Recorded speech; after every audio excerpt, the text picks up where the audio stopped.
Wednesday night, season night. Dana said, Timmy boy, tie it straight.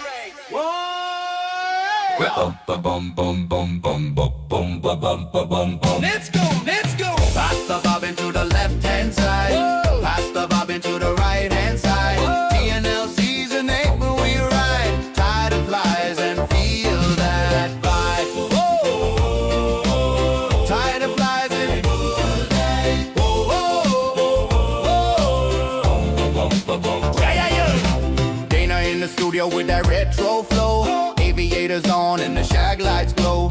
Tim at the vice with a disco grin. Rolling up sleeves saying let's tie again. Started off strong with the atomic worm. Then the waltz worm giving that body a squirm. A killer bug dancing like an 80s teen. Lady Macano midge gliding soft and clean. Gold ribbon hairs here shining up the night. Sulfur compare done looking extra bright. Better woolly bugger strutting funk on the beat. Turbo beetle buzzing like the rhythm's complete. Pass the bobbin to the left-hand side. Pass the bobbin to the right-hand side. Tide and flies and let it ride. Thursday nights we worldwide.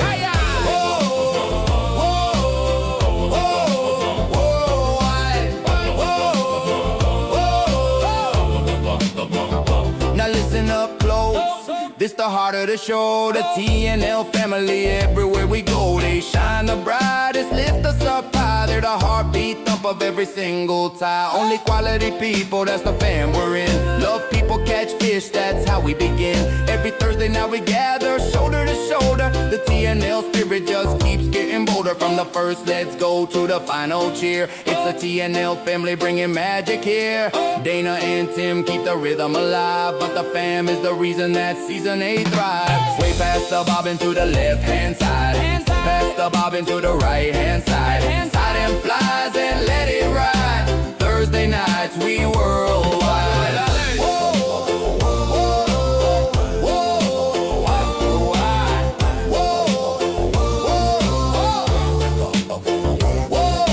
Polished pheasant tail, strutting in boots.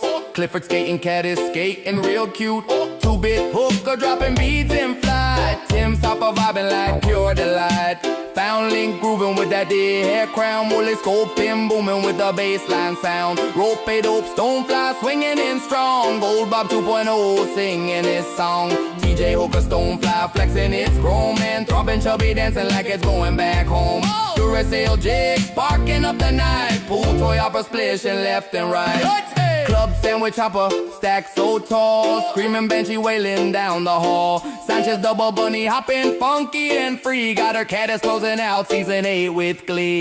She passed the bobbin to the left-hand side. Pass the bobbin to the right-hand side. TNL fam, we're unified. Season 8, enjoy the ride.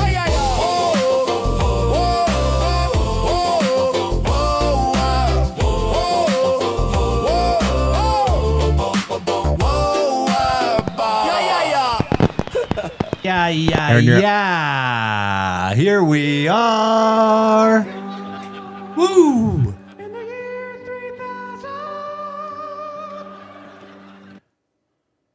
Hooks will be replaced by tiny, high-strength Velcro. Sorry, there you go. Oh, here we are. We are in the year 3000. Hooks will be replaced by tiny, high-strength Velcro patches. You don't actually pierce the fish. You just hope it's wearing a tiny wool sweater so you can pull it in for a hug.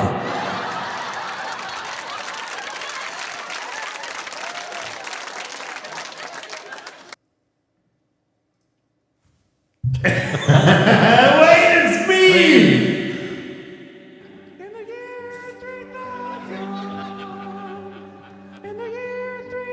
In the year 3000, we will all be wearing bioluminescent waders. To ensure safety during night fishing, waders will glow with the intensity of a dying sun.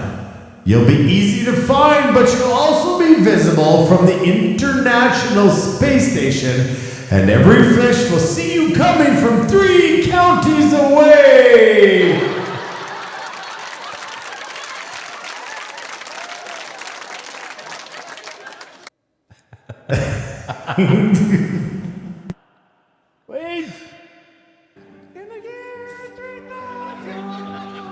In the year 3000, instead of matching the hatch with feathers and fur, anglers will use a laser-pointed fly that projects a 4K image of a mayfly. It won't catch fish, but it will accidentally blind a nearby bald eagle.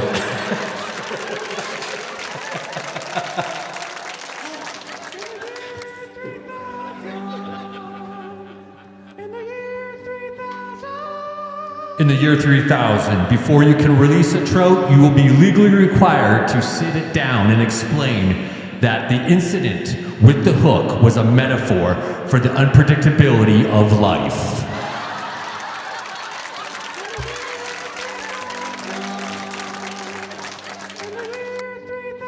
In the year... In the year 3000, the smart net will be invented. Your fishing net will have a built-in facial recognition. It will refuse to open if the fish you caught is too small to be posted on your social media feed.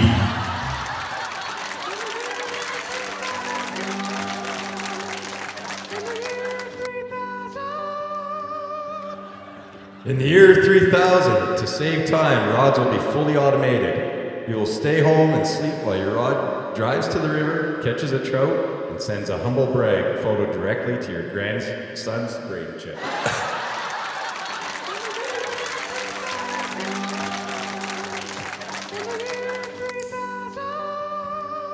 In the year 3000, game owners will be floating orbs that can smell a barbless hook from 3 miles away.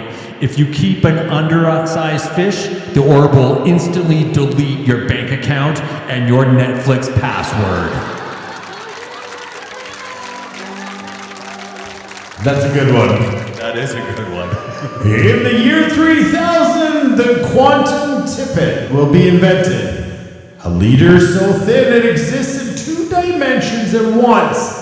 It is simultaneously strong enough to pull a truck and already snapped, depending on whether or not you're looking at it.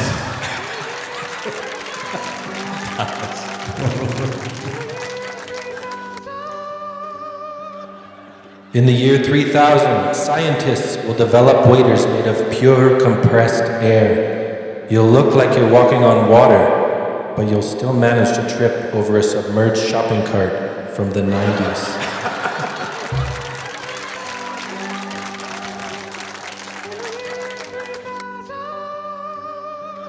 And that's it, folks. No, you got more. Are you out? That's my 3. Oh, this sucks to be you. Because I got more. In the year 3000, in a nod to a river runs through it, a 1,000-year-old Brad Pitt will still be shadow casting in Montana. However, he will be doing it with a laser whip while floating on a hoverboard, and the river will be made of Diet Dr. Pepper? I don't know about that one. In the year 3000, due to extreme evolution, trout will finally be able to speak. They still won't take your fly, but they'll make fun of your $2,000 sage rod and your receding hairline.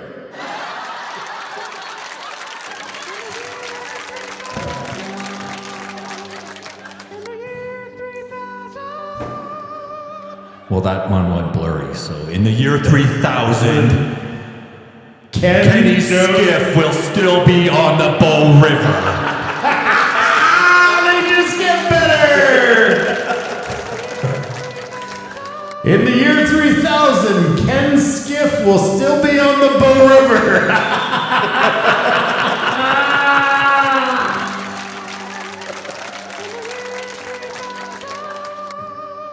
In the year 3000, traditional scales will be replaced by solar panels. To catch one, you don't need a fly. You just need to stand over the water and cast a shadow until its battery dies.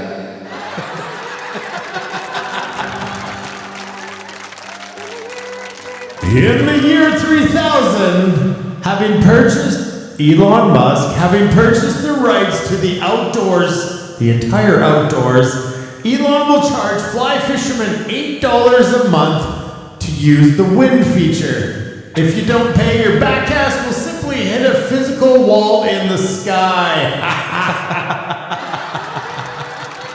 Couch guys, you got more?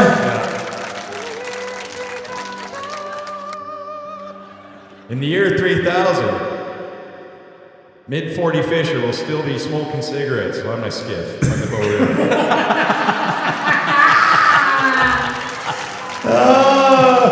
Never gets old. Innovation is in our DNA here at Fish Pond, and this year we're raising the bar. From the brand new Storm Shadow line with industry-first weather resistance to new Nomad neck models crafted for any application. Built for every mile, the entire line is crafted for the rugged demands of adventure travel to the ease of everyday angling.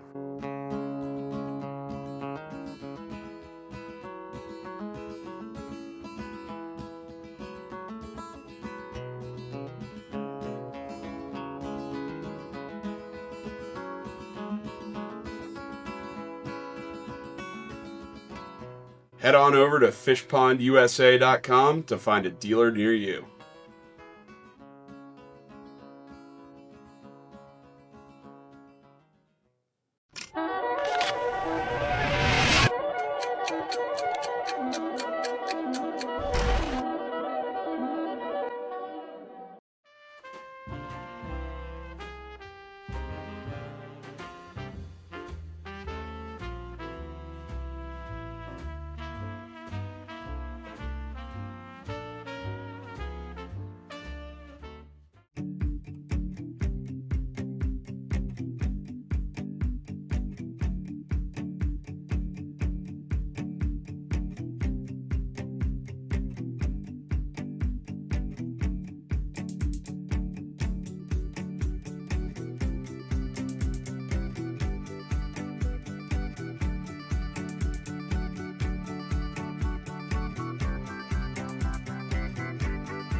In the year 3000, mid-40 fly fisher only thinks still fish live on the banks.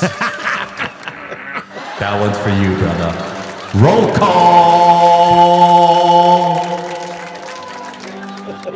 Wait, I got one more. It's the wrong effect. Oh, the wizard. All right, here we go. In the year 3000, everybody will ditch their waders for backcountry skids. Yeah. Oh, yeah! Ladies and gentlemen, it's roll call!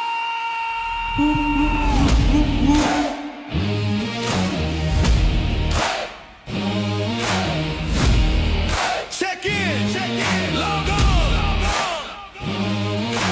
Tell us where you're from, tell us what you're drinking before the moment is gone.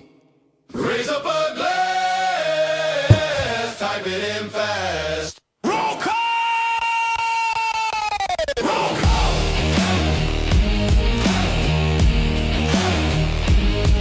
Roll call!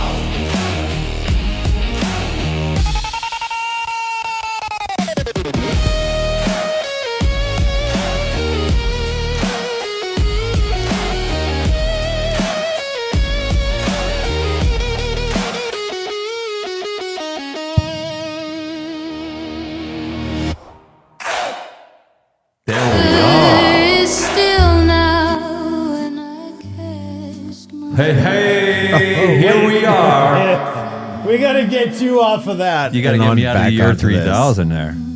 Back onto this. Back onto this guy.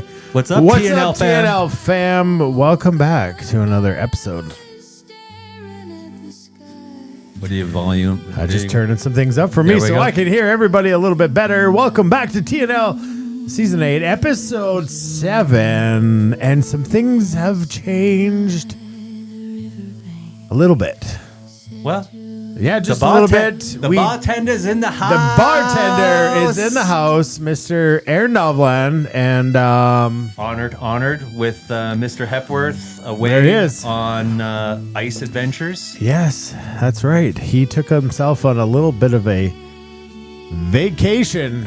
So happy to be here, part of the show tonight. Yeah, we're glad to have you here. We got some really cool things, which is why we didn't get into Fly Toga, because we got lots going on. And while we brought you the year 3000 skit, which The annual year 3000. yeah, I know, because and we got some couch people, as you guys can see. Just a great night in the studio. Participated in that as well. And also, you might have seen a new commercial reel Yeah. on there. Some of our favorite dudes. They kitted us out a little bit on our Trip to Oman. yes, and these are some amazing guys. And tonight is brought to you the entire night by our friends at Backcountry Skins. So we're going to be having them on as a special guest, and we're going to get you guys a special discount code so that you can save a little bit of money and you can fill up your waiterless legs. Oh, there's nothing better than waiterless legs. Like, if we can start in May with no waiters, I mean, the truth Or- is, how or often do you April? go to the river and you say, I do not want to wear waders today, but the shorts and the bare legs just might be a little bit too much. Chill.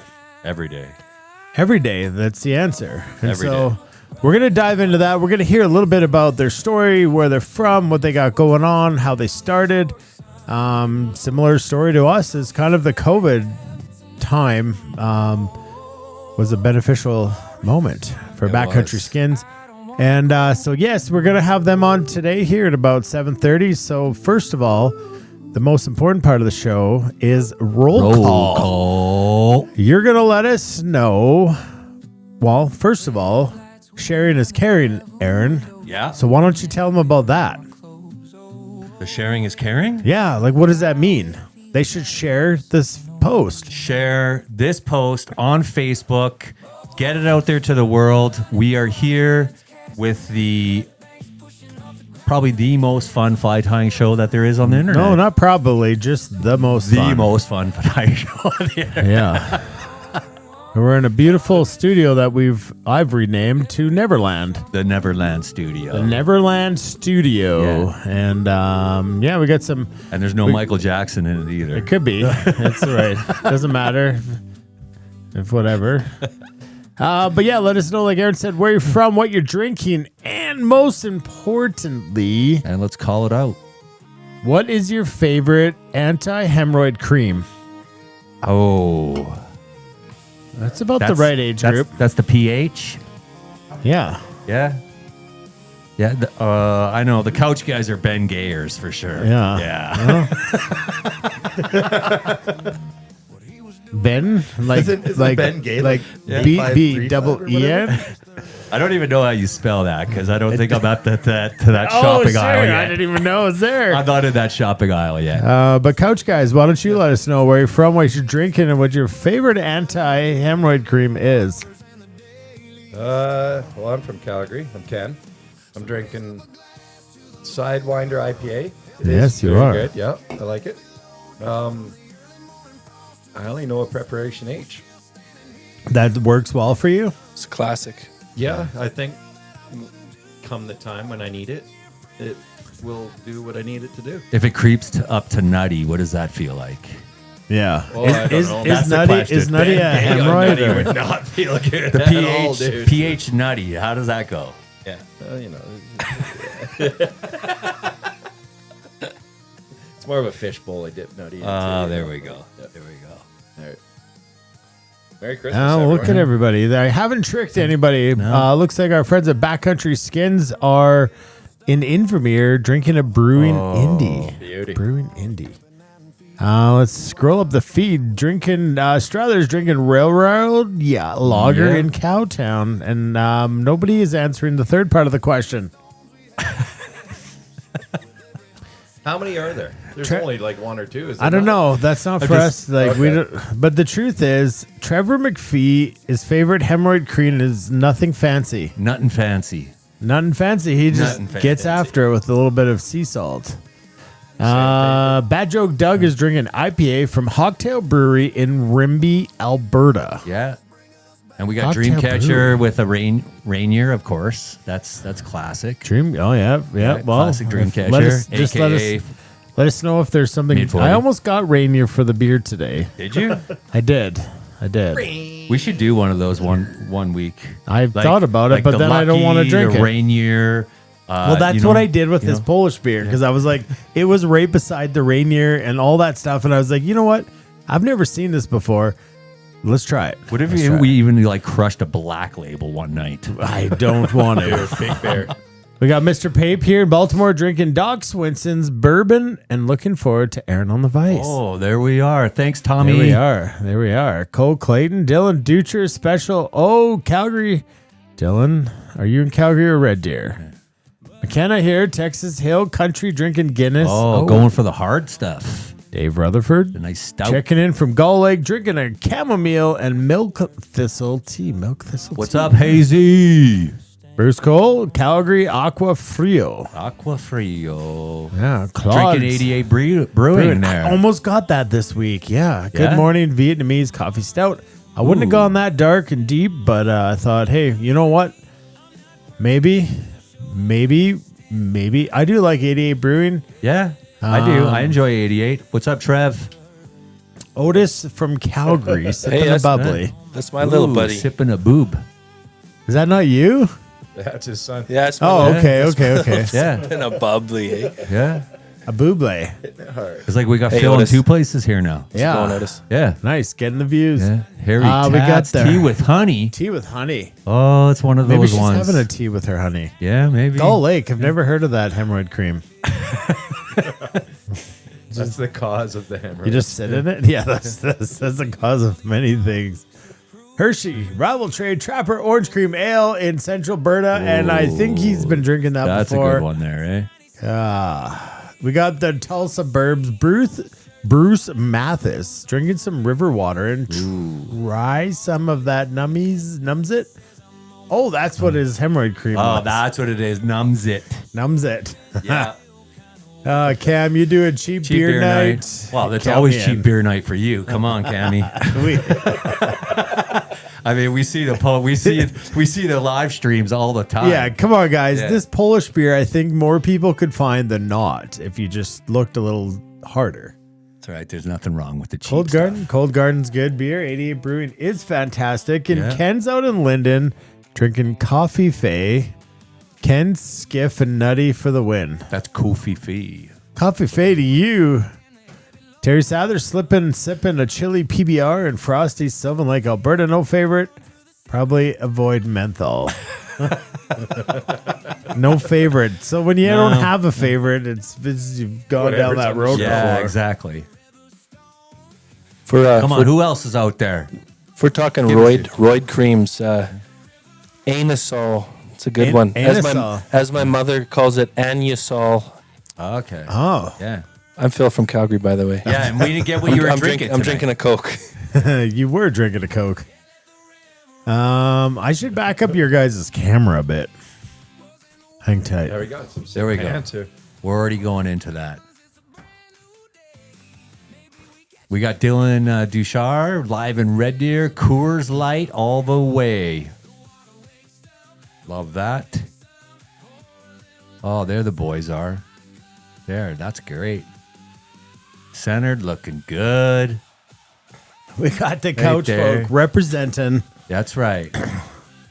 Just had to get a little back a little further so we could see the full apparel. I love the OQP signage right behind the couch there, Yeah. right? Shitty Fly probably won't eat it. Probably not. Probably not. Or will eat it. Oh, what's this? What happened there? Yeah, well, you never know. you never know. Don't hit the wrong dial because it will screw up the entire show. So, let's head back to the flies we're tying tonight and let them know what you want for thread so they can get going with that. Yeah, we got two great flies tonight. Two Kelly Galloup specials. One is going to be the all-round mayfly. It's going to catch cover your spinner, your spent spinner. It's also going to cover your dun. So like when we're talking this, we're talking dun. That's our sailboaties. And then our spinners are the ones that are splayed out. Spun, done. Spin, spun, done. And this is the mayfly of all mayflies. It's going to cover everything. Of all caddis. Well, it has worked in caddis hatches before. For sure it has. And then we're going to have fun with the Wooly Sculpin. We're going to have fun. And to note about the Wooly Sculpin, what we've found through feedback is that the deer hair in your kit may or may not be hollow enough to spin a good head. So here's the thing.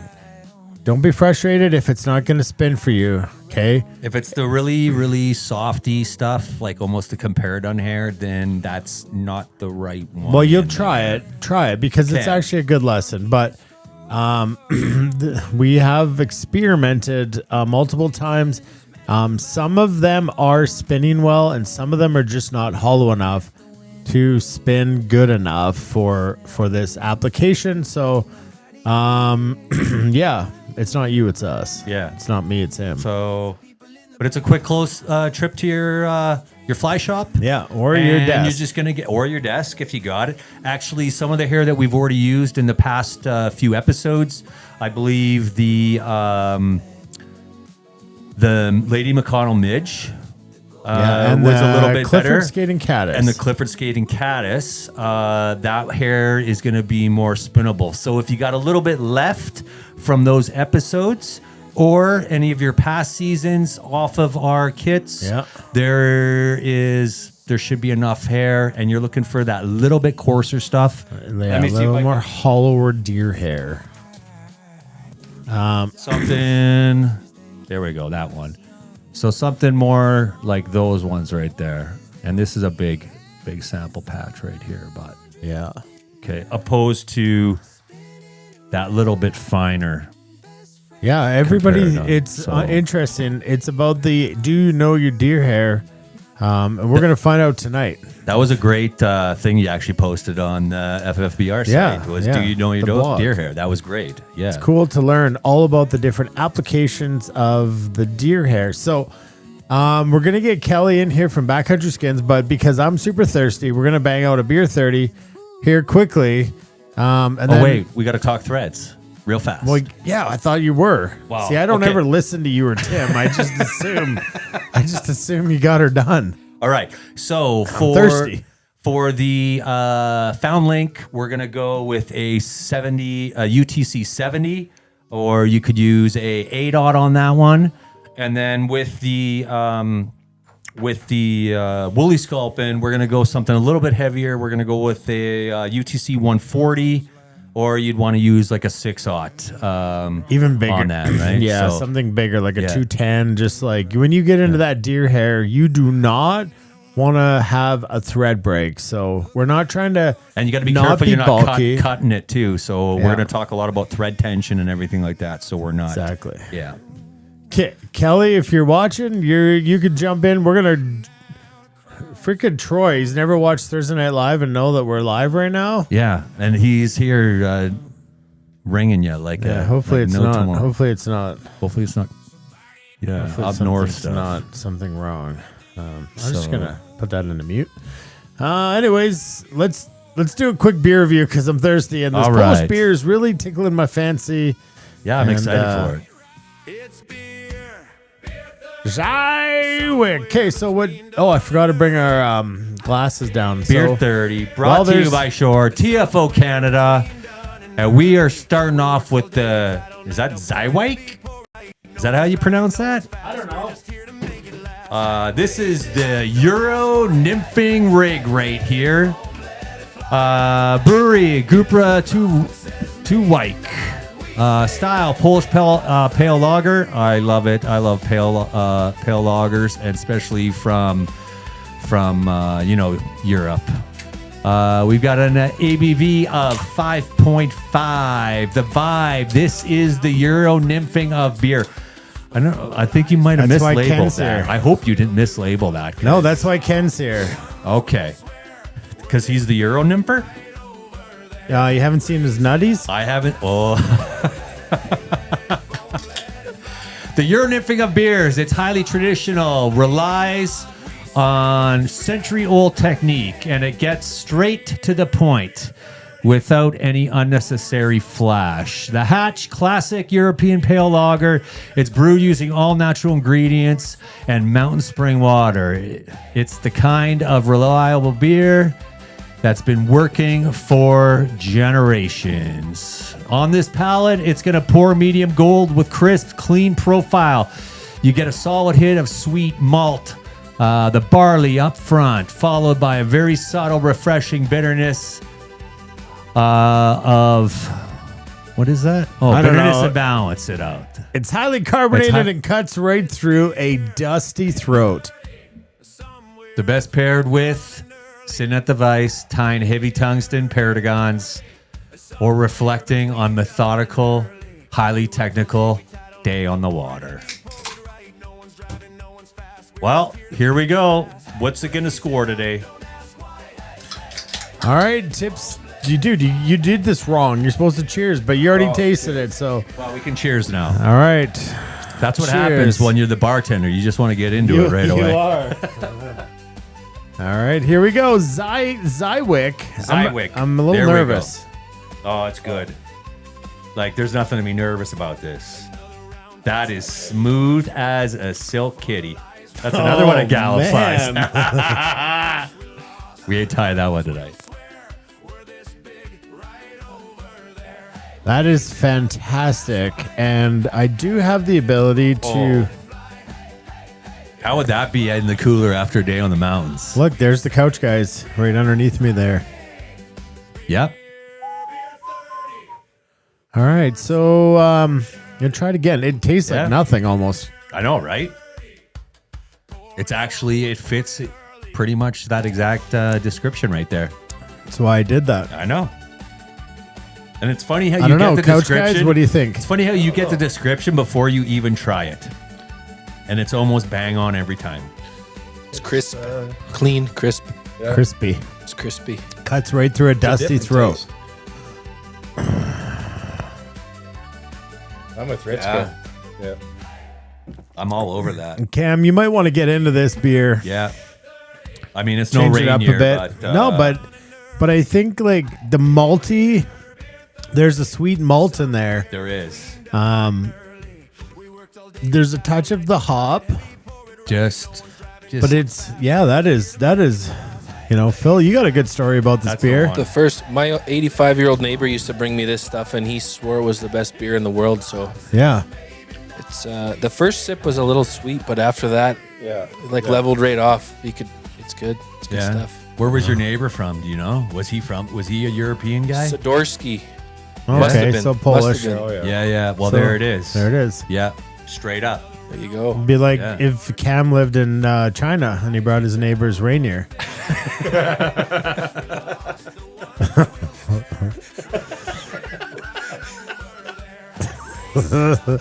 All right, I'm gonna rank this beer. Cam, sorry, it's turned into pick on you night somehow, and we don't know why, but maybe it's because it's your best boatmate sitting on the couch right now. I'm gonna go with the 4 out of 5. The 20-inch brown trout on a size 22 midge. A beer we're celebrating with precision and finesse. A simple beer, not complicated, and I don't think it's so much in the craft as it is 3 ingredients. That's kind of cool. This- Hey, Ron? Well, this is straight up 5 out of 5. This is your patio 5. beer. This is your patio beer all night long. Good Lord. Sitting around the campfire, and you will not get Yeah. sick of these. They will just keep Coors Light coming can and take a coming and backseat. coming and coming. This is the 26-inch brown trout. You don't Toilet bowl in a hopper. Toilet bowl in a hopper, and you didn't miss the hook set. Like, this is straight Legendary up kind of bing. beer dreams are made of. That's it, right there. All right, couch guys, That's what are a you fiver. giving her? I gotta give it a 5. 5. There, Wow. Just in case old Paul's watching down. Okay. I'll give her a 3. I'm sorry, fellas. Whoa. Well, it's not a Red Bull, but I No, mean, yeah. it's close. No. All right, so we've got a 5, a 4, 5, and a 3. Well, law of averages. That's And, going to pull out a 4. Just like the races, we remove the lowest common Ken bite. I'm out of here. Yeah. See ya. That's it. Remember that time Cam got locked outside? Hey, guys. Guys, I printed off a photo for you to take home as a keepsake. On one of his 3 packs of smoke breaks. Yeah. That was absolutely wild. And we didn't have our phones around us, and he's texted us, "What's the code? What's the I know. code?" Can you imagine if it was a day like today? He would have died. Wasn't it? Yeah. He would have been straight out of Rainier. It's actually Rain warming Bear. up out there right now. I think. Is it I really? think we're on the mend. Well, that's a pretty good hit for the Zywick. I know, right? First beer of the night. That Off was to the good. races. Off to the races. I Let's, got to slow down because I got to tie some stuff here. Yeah, slow. Dude's fine. Quick ties are up. They can do whatever they want. That's right. All right. Without much further ado, ladies and gentlemen, we would like to bring you into a world Filled with. where waiters don't exist. Here we go. A world where apparently our guest doesn't even exist. I've got to accept him into it. Come on. Oh, there he is. Ladies and gentlemen, a world where waiters don't exist. Robotics. Waiter haters rise up. Mr. Kelly from Backcountry Skins. Hey, Kelly. How's it going on, boys? Thanks for having me. Thanks. Oh, you know, we're just slamming some Polish beer. Apparently, is the hit tonight. It Yeah. wasn't a hit though, was it, or what? It was a hit. It was a hit. Grade You know, 5? Was it pretty good? 5. Pretty Yeah, you good? give it a 5. I give it a 5. 4. It's only Not out of hoppy. 5. Yeah. No, I don't know. The next one is going to be a little bit hoppier than this one, I think. But Oh yeah, but you'll be ready for it. You'll Oh, have you should have. Tim learns you tie the hardest fly first. yeah, And I like you're- saving that for the you're gonna- end. You this know, is gonna be a mess. The deer hair is not gonna go your way. I think you know what I've been working all week on these, and I might surprise you. I just might surprise you. I'm here for it. I'm here for it. So all right, we got Or it's Kelly gonna go with south. Backcountry Skins, and so yeah, you just tell us a little bit about who you are, where you're from currently, where you're formerly from, and we'll kind of roll with that. And how it started. Yeah. Well, I'm actually from Ontario. Is my microphone working? Is that Yeah, we're good. We hear you. Loud and clear. I think everybody Alright, can cool. hear you. Yeah. I'm actually an Ontario boy. Grew up in Ontario, like London area, and then bass fishing and everything like that. And then I moved to Calgary for I was a diesel mechanic for Penske for 13 years on the road. Oh wow. Yeah, and then just for better job or opportunities, I guess. And then kind of got into the mountains and then the whole fly fishing scene. And being from an Eastern boy, moving out here with the mountains and the rivers, it just blows you away. Yeah, Blows you right. away. I mean, You know, going I from don't know if you guys lake country to like flowing To mountain, God, to right? God's country. Yeah. Yeah, they both are beautiful in their own ways for sure. But it was quite the transformation, the mountains and everything like that. And I don't know if were you guys raised, born here? Pretty local, yeah. Yeah. I spent Yeah. Pretty a local. lot of I time. always wonder if you guys get numb to it a bit. You know what I mean? The whole mountains, blue water. You rivers and stuff like that. can. I spent my university years in Michigan, so similar to Ontario. And that was the moment that I realized I didn't want to leave this place. Yeah. That's where you kind of see both worlds, right? Yeah. Yeah. So. So you moved here, diesel mechanic, and you just didn't Yeah, want to moved do here. that anymore. I was kind of sitting there. It was kind of like a snowy day, during COVID. I was a mobile mechanic, so doing I got a service call 4 a.m. doing like brake chambers in like a blizzard. And I was always like kind of like sitting there like praying in my truck. I was like, there's got to be something. Not that I knock trades or anything like that. Yeah. I'm blessed with good money. That's the heartbeat of the economy.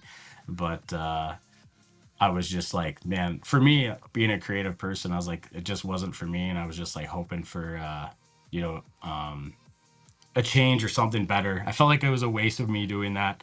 So then I just kind of like during COVID, just like you probably, I started watching a lot of YouTube and watching a lot of New Zealand videos and guys in leggings, wet wading. And I was like, there's no, these guys are in like Under Armour and Nike, leggings, and there's no actual like Been there, fishing running brand. pants. Yeah, like and on the flats Yeah. and everything. So I was like sitting there and I was talking to my brother about it, and we started wearing leggings on the river, and I was like, hey, I think there's like a market basically for this. Let's try it. I have no idea, but everyone's already wearing them anyways, right? So I think if we really master the materials, you know, like neoprene, thin neoprene, or breathe holes within them, that they would actually it would work. And I didn't know if it'd work, but it started working, and it's still working, I guess. So so like it's kind of, you know, like it bridges the gap in the wading industry. I feel like if like we really did, in all honesty, we're like kind of backcountry guys. I like doing alpine lakes and bull trout and everything like that, and like the glacier rivers, and you know, buying waders that were like $900 and $800. We were honestly like, it was really getting super expensive. They were getting leaky on our trips, heavier to bring in on our trips and backpacking in, and then traditional wet wading gear, we would like get eaten alive, or our legs. You guys know the glacier streams and how cold it can be. Even on the Bow River, in the mornings it could be cold, and then it gets hot later. You know, it's just always, they don't have the humidity that it has back east out here. So it's kind of like that in between, bridging the gap. Like waders will always have their place in the industry for sure, but anytime that, you know, we can avoid them or save money and wear them less and be protected, and every time you put them on in the morning, you know, be super confident. Like when I put them on with my Crocs in the morning on the way to the river or several, I'm like, no matter what the weather is, I'm going to be regulated, you know? So but that's kind of the whole spiel. Well, I could tell you what, like I had my first experience, and I saw you guys advertise lots, but didn't pull the trigger. And we did our trip to Oman, and you know, that was the first time for me to try them on, and probably the most comfortable wet wading pant out there for the salt, for the sand, the environment, and the conditions. And we were in like plus 30 something during the day, and was comfortable all day. And definitely, like, you know, you feel the durability and everything like that. And I'm excited to have them on, whether it's in the boat or on that mountain day, and you got to do a little bushwhacking. Like, you're confident that they will hold up to get through that. And you're still in your like wet wade mode with your legs protected from the bugs, from the bush, everything like that. So you know, hats off. You guys got a great product. Yeah, I appreciate it. I love all the pictures from your guys' Oman trip, man. Like, real crazy good imagery and everything like that. I'm glad you guys like them. And a lot of the local guys are just, you know, catching on to. A lot of guys are just on the river wearing skins, you know. So it's cool. We haven't even sent you the good photos yet. we sent you the prelims. Well, I'm already stoked. So cool.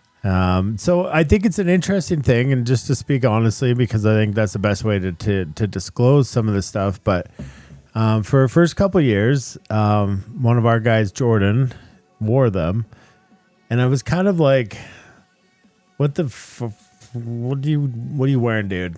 Because I used to always wear like long johns or leggings and then shorts, and that was just kind of my apparel. And he brought these along, and I was just like very skeptical that this doesn't need to be a thing. And you know, honestly, it's like you fought it, but then what I fought was every day trying to decide, do I wader or do I not wader?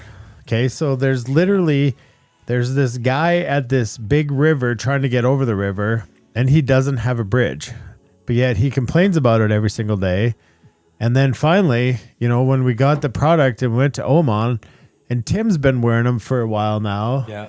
And I was like, all right, I get it. You gave in. Okay.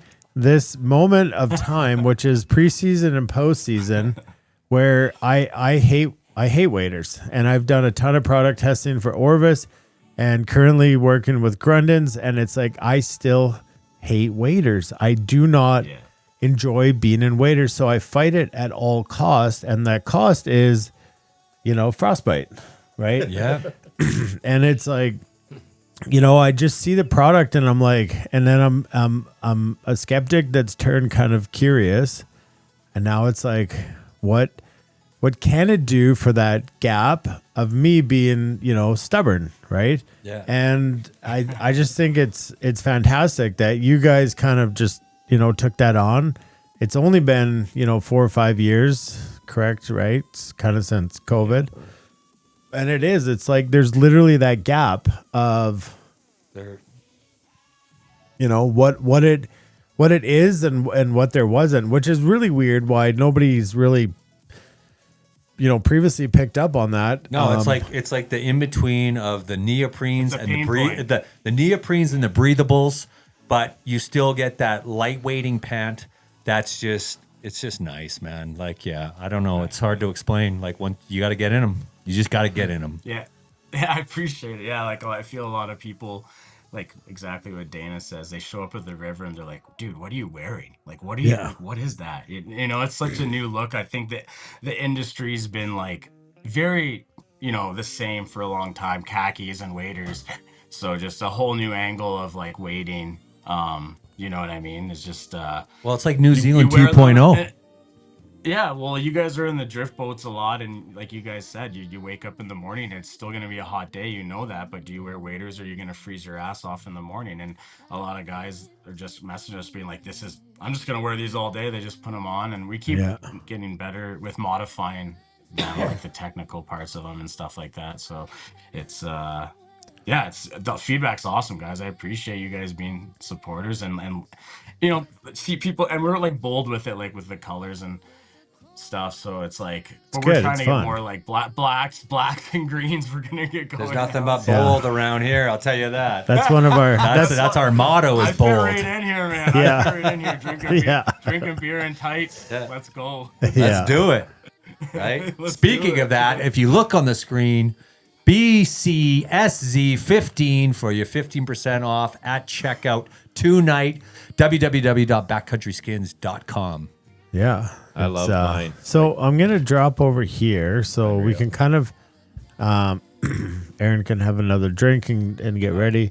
But yeah, just kind of walk me through, you know, what we see on the screen here and just talk about, because I know there is a difference and I know you guys have just released, one of your new products that might be a little lighter weight than the thicker neoprenes.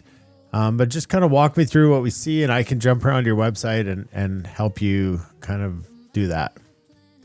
Yeah, these are actually, this screen you have up here is like perfect. It has like all three of the different pants we have. So when they first came out originally, we just had a regular neoprene legging that actually everyone's like, oh, I can just go buy regular neoprene pants off Amazon or this or that. But ours are like completely dedicated for the angler, with like nylon layers and perforations and also for you guys, like saltwater. I should probably talk about that. Like we're diving hard into the saltwater now.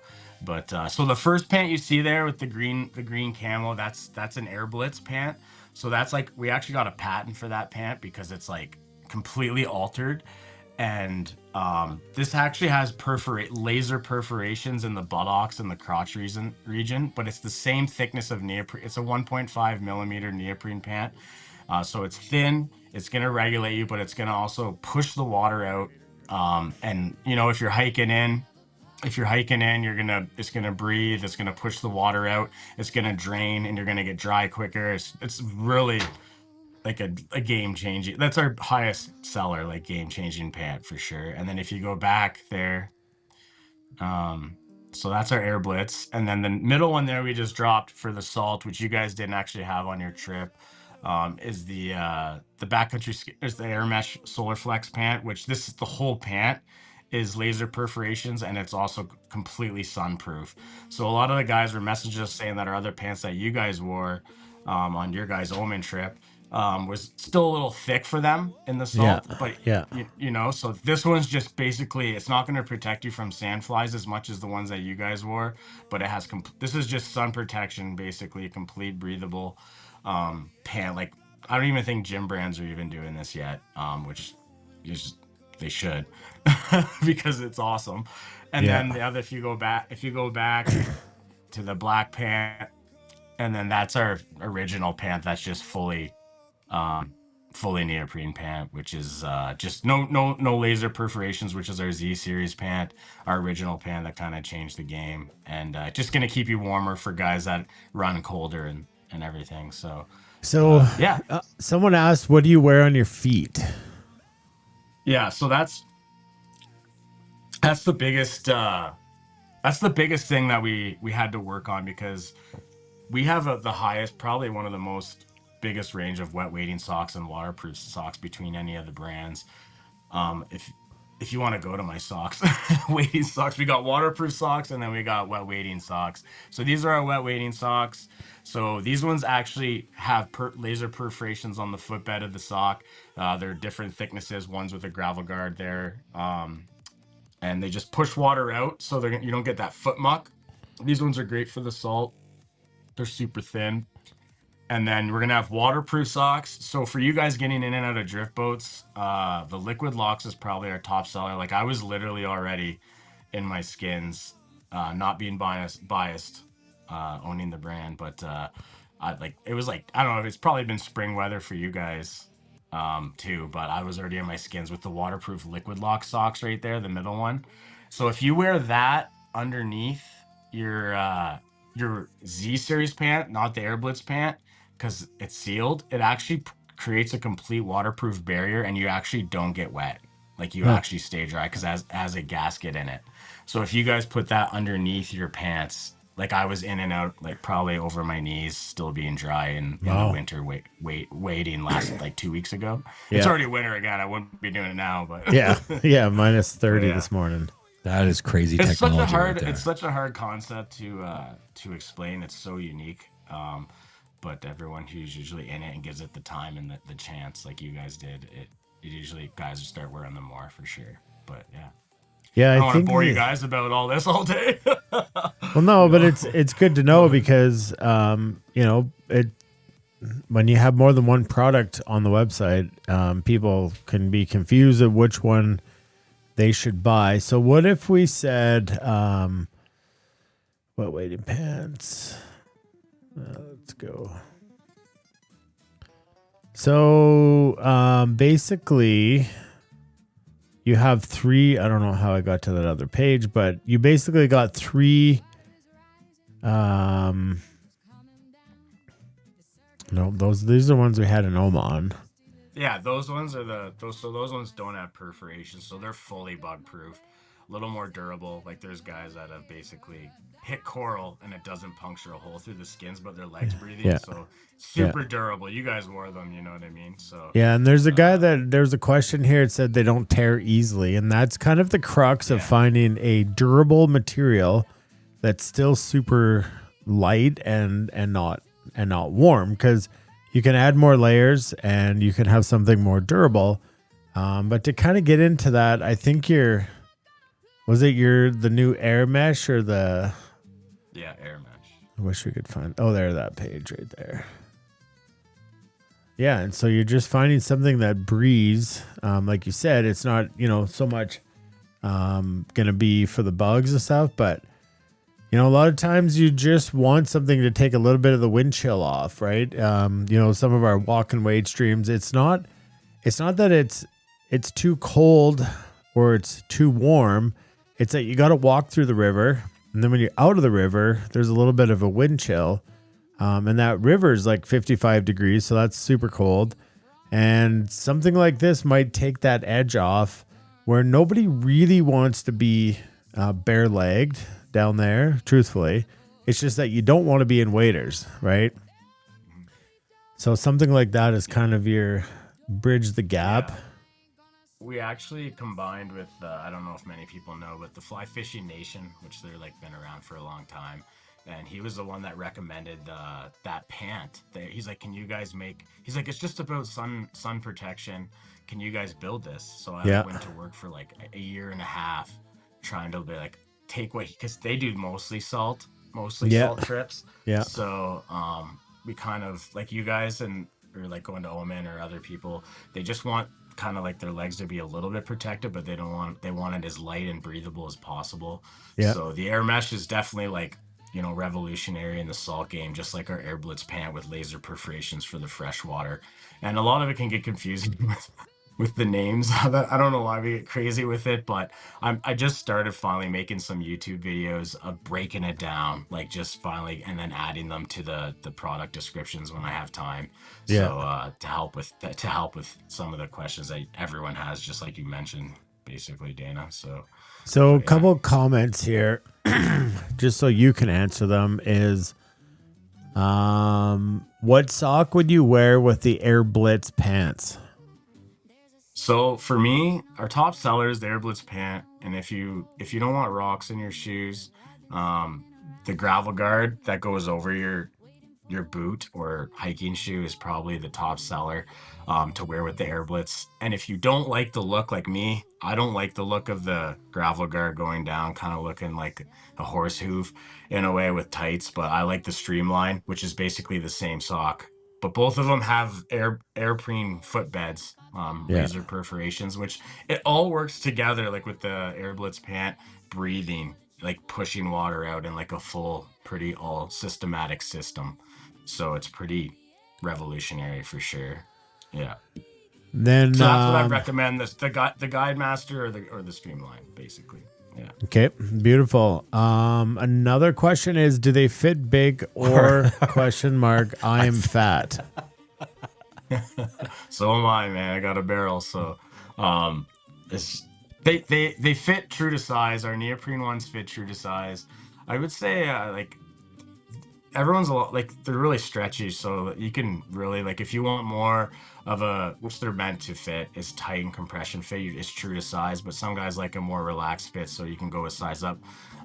So they're mostly true to size, and then for our saltwater stuff, they're kind of fit a little tight. I guess, but like our air mesh, I would size up maybe one is the only pant I'd worry about. We're working on kind of putting drawstrings on all our pants too, because when people bend over, you know, they're kind of the Gotta put band's some going crack. pretty far. Yeah, you're getting a full moon from your buddy holding the permit. So Yeah. sometimes, Yeah, I also felt they fit. I pretty much wear extra large, straight across the board, and that's what I had for pants, and they fit. They're stretchy, so if you're fat, they're comfy. It's like wearing jogging pants that have a function to the river. yeah, they're pretty someone- stretchy, so they're forgiving. Someone said, "Is there a size chart?" Maybe I can just throw these up here, and Oh, that's cool. You got this thing dialed. yeah, well, there's a question. Is there a size? Yeah, there's a size chart on every product description. And we're really like the sizing.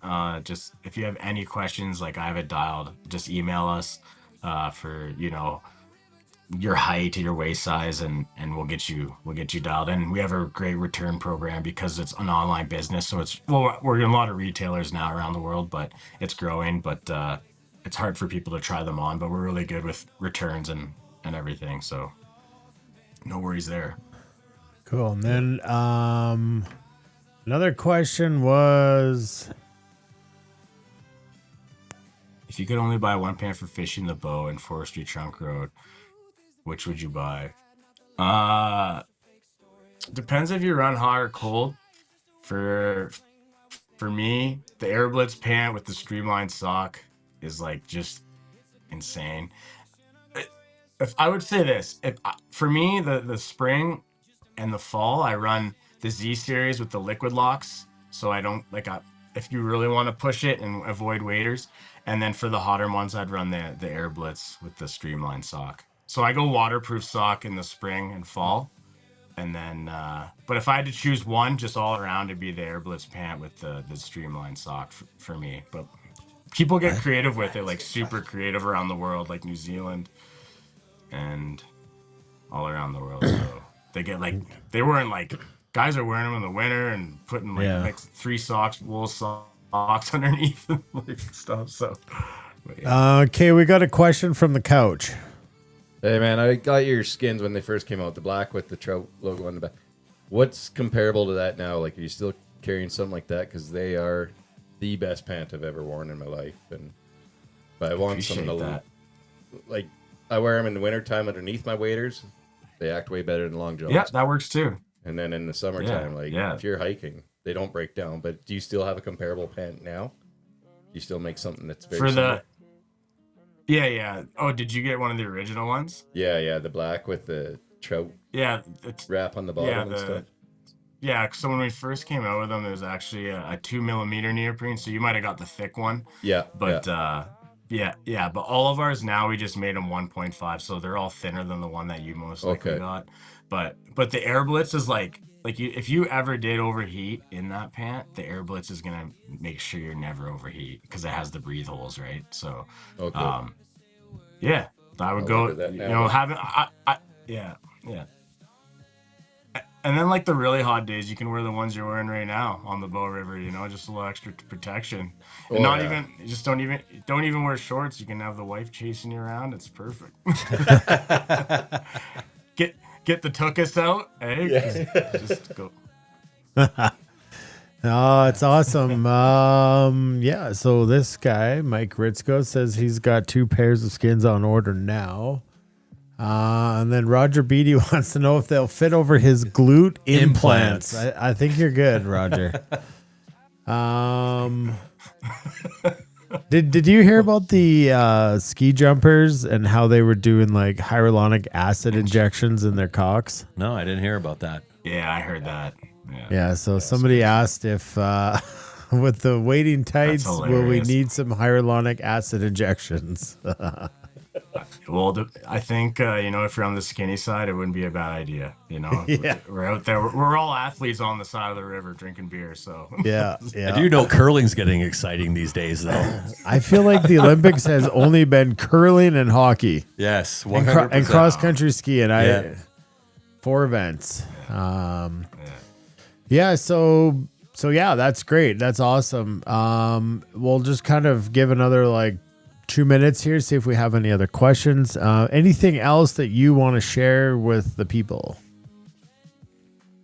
I just am super thankful for the whole, just being a regular guy and everyone getting behind it. And really at the end of the day, like I said earlier, was I wanted to do something different, but at the main thing at the end of the day is it really is helping people. If you're a first time angler, and your friend doesn't want to go spend $800, $900 on waders, it's going to help them. They're probably going to get through the fishing season and be protected and warm enough to get on the river.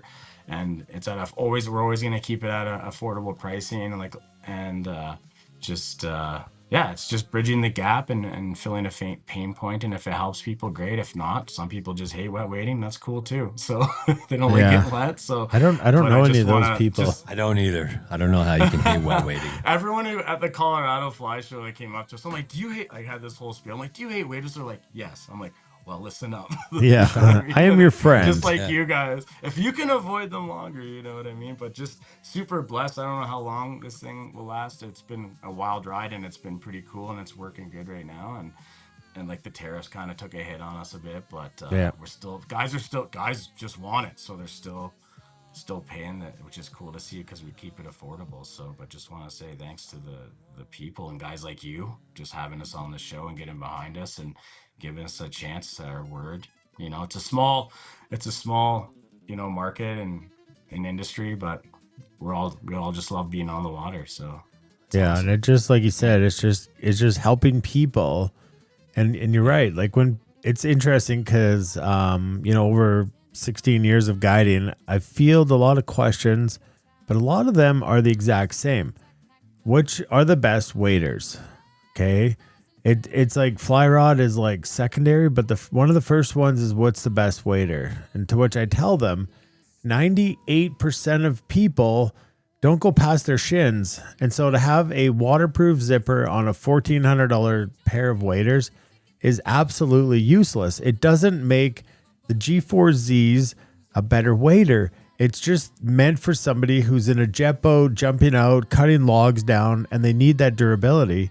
And somebody who's up to their tits waiting, casting a spay rod.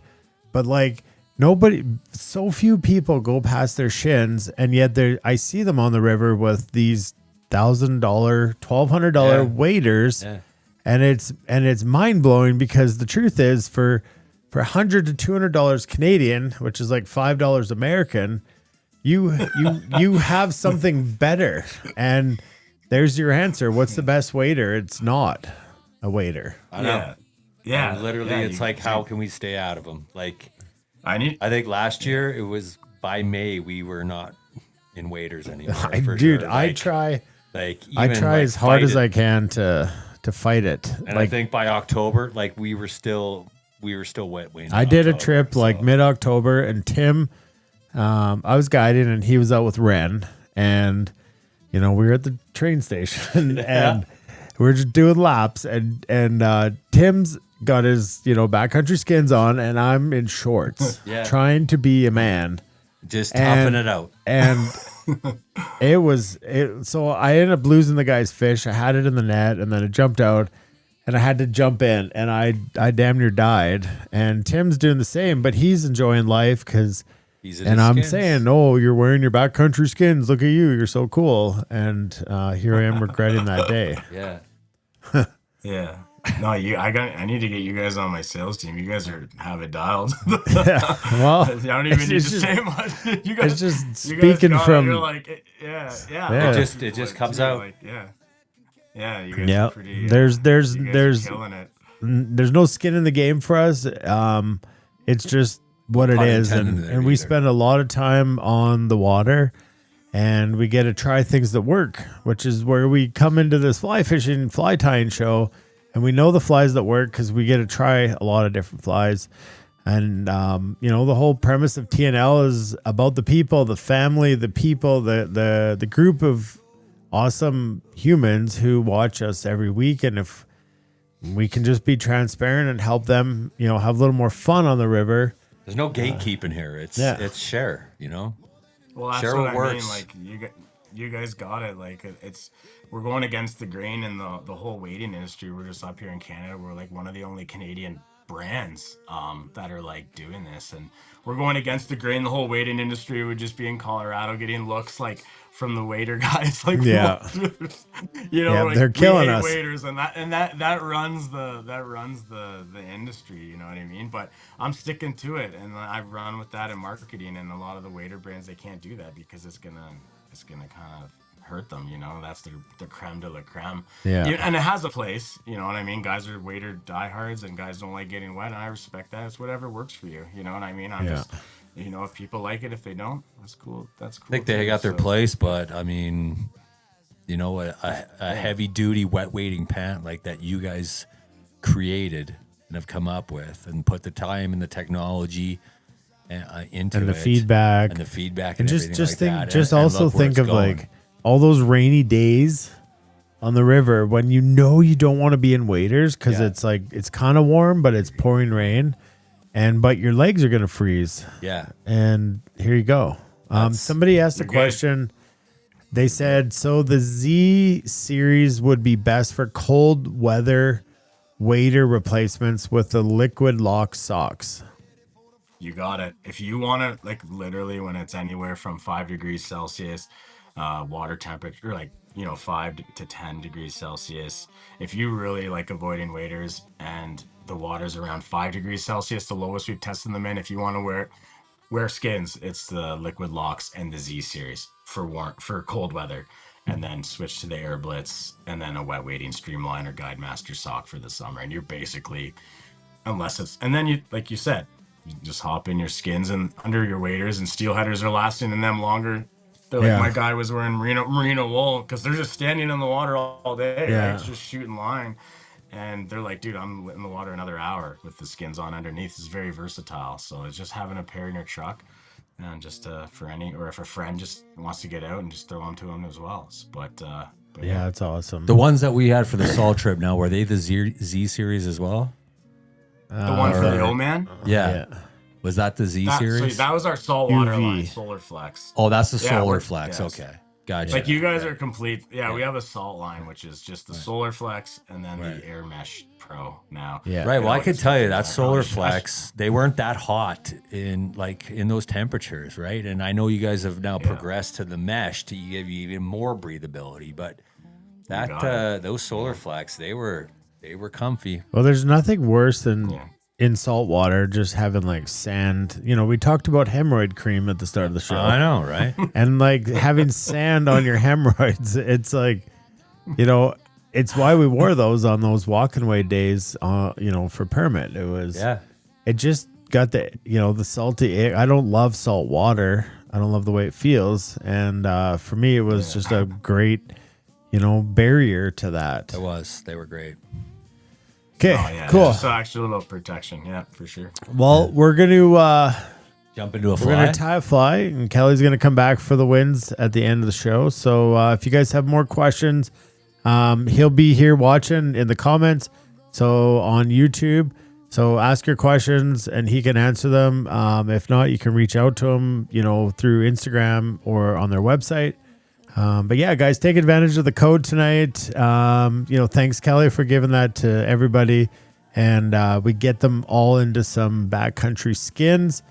And let's see what Aaron can do with his flies. Here we Let's are. watch it, man. I appreciate All it. right, guys. all right. I'm watching it all.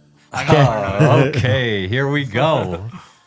We are getting into our first fly of the night tonight. It is going to be the Kelly Galloup Found Link. This is going to be the mayfly of all mayflies. It's going to cover your spinners. It's going to cover your duns. It's a beautiful fly. Hey, before you go,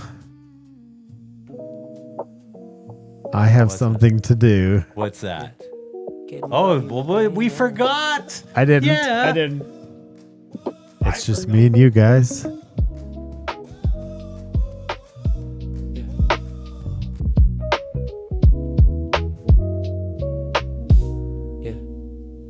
Let the bobbin spin, let the class begin. We're looking for the riser with the doors for fin. Tonight we're cracking the code, finding the missing piece. To make a picky trout rise up and break the crease. It ain't a done, it ain't a dip.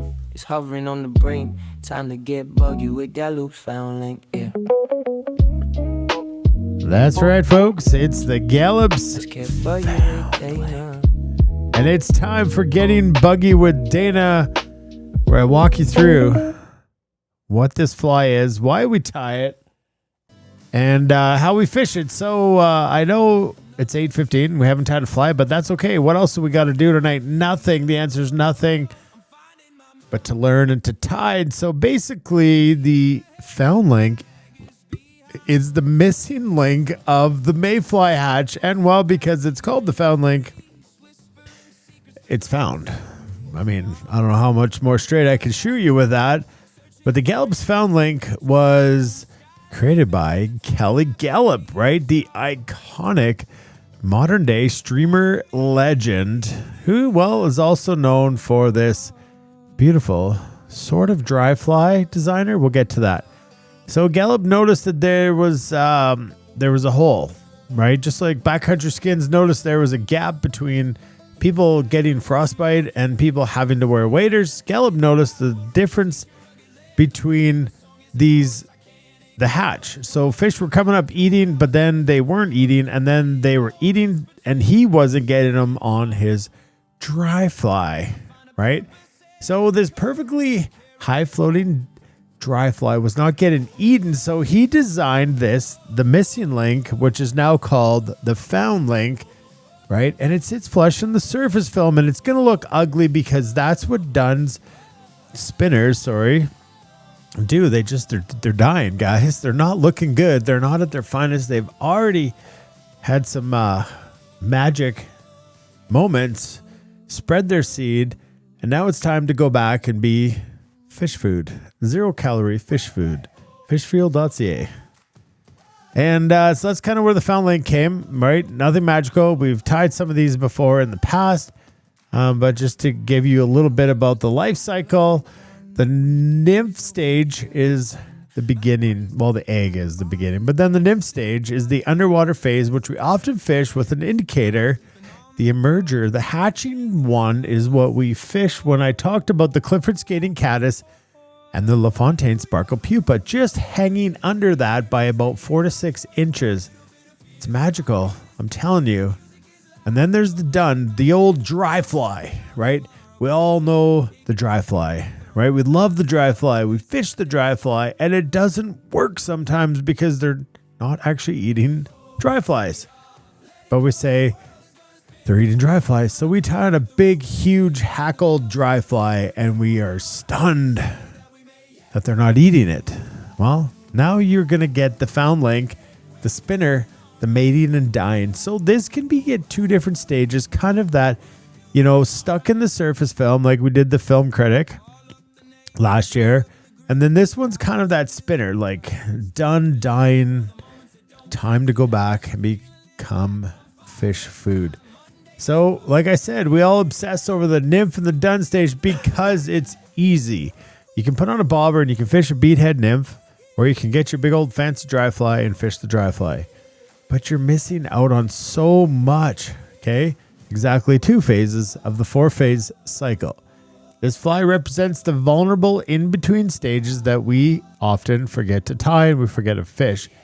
Slightly like a cripple, like I talked about, but it's a spent spinner, an exhausted adult laying flat on the water to die. And I could tell you a story about a green drake hatch, which is a mayfly, which this is, that I could not get these fish to eat. And I was putting on my biggest green drake. And no. And I had nothing else in my box. I didn't know what else to do. So I took this deer-haired green drake and I absolutely dismantled it, crushed it, smushed it, broke it apart. So it pretty much looked like the Gallup's found link. And the first cast, the fish came up, absolutely no hesitation, and I caught probably my biggest cutthroat trout doing that. And I had oh, you want to say something? I was just going to say, those cripples sometimes. Eh? I know, it's just like, bam. And I learned. Well, I didn't learn, but I got curious because something worked that I didn't know about. And so anyways, I got digging, and I got learning more. The mayfly life cycle, from hatch to spinner fall. Something like that. Screenshot it if you want. Take a picture. It's up to you.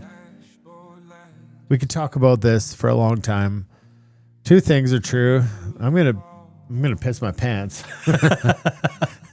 I just had mine. It was really good. It was good. How to fish it? Well, I found the biggest success is in kind of like glassy tailouts.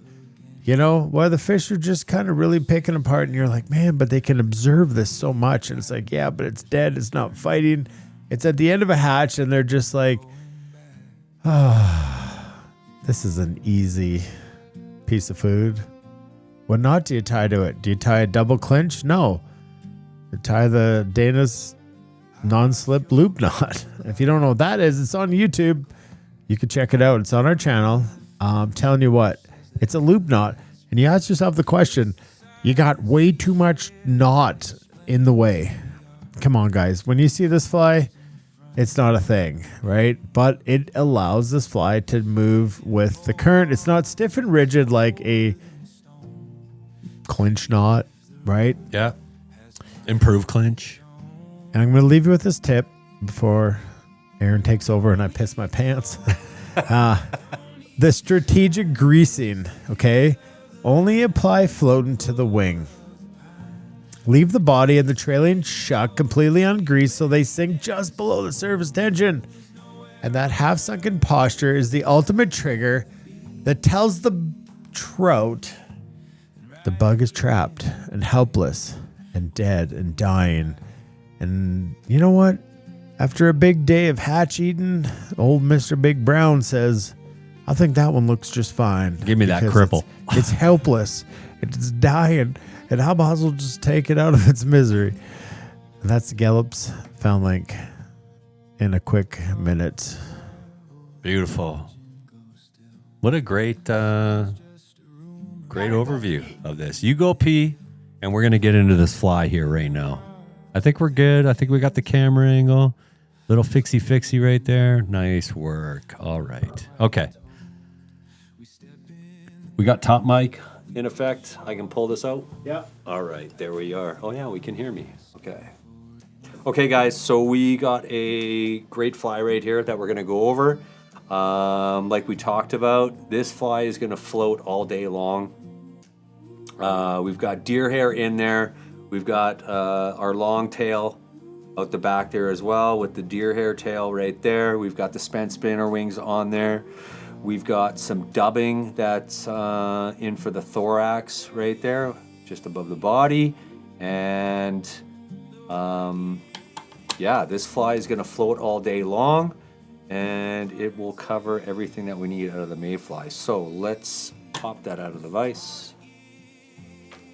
And we're going to start off today, I think out of our fly tying kits, we've got, I think these are size 14s, which actually, after everything's said and done with the hair and everything like that, this is going to really, really look like probably like a 12 and everything like that. So let me just, I got to put the eyes on here. It's getting to that time.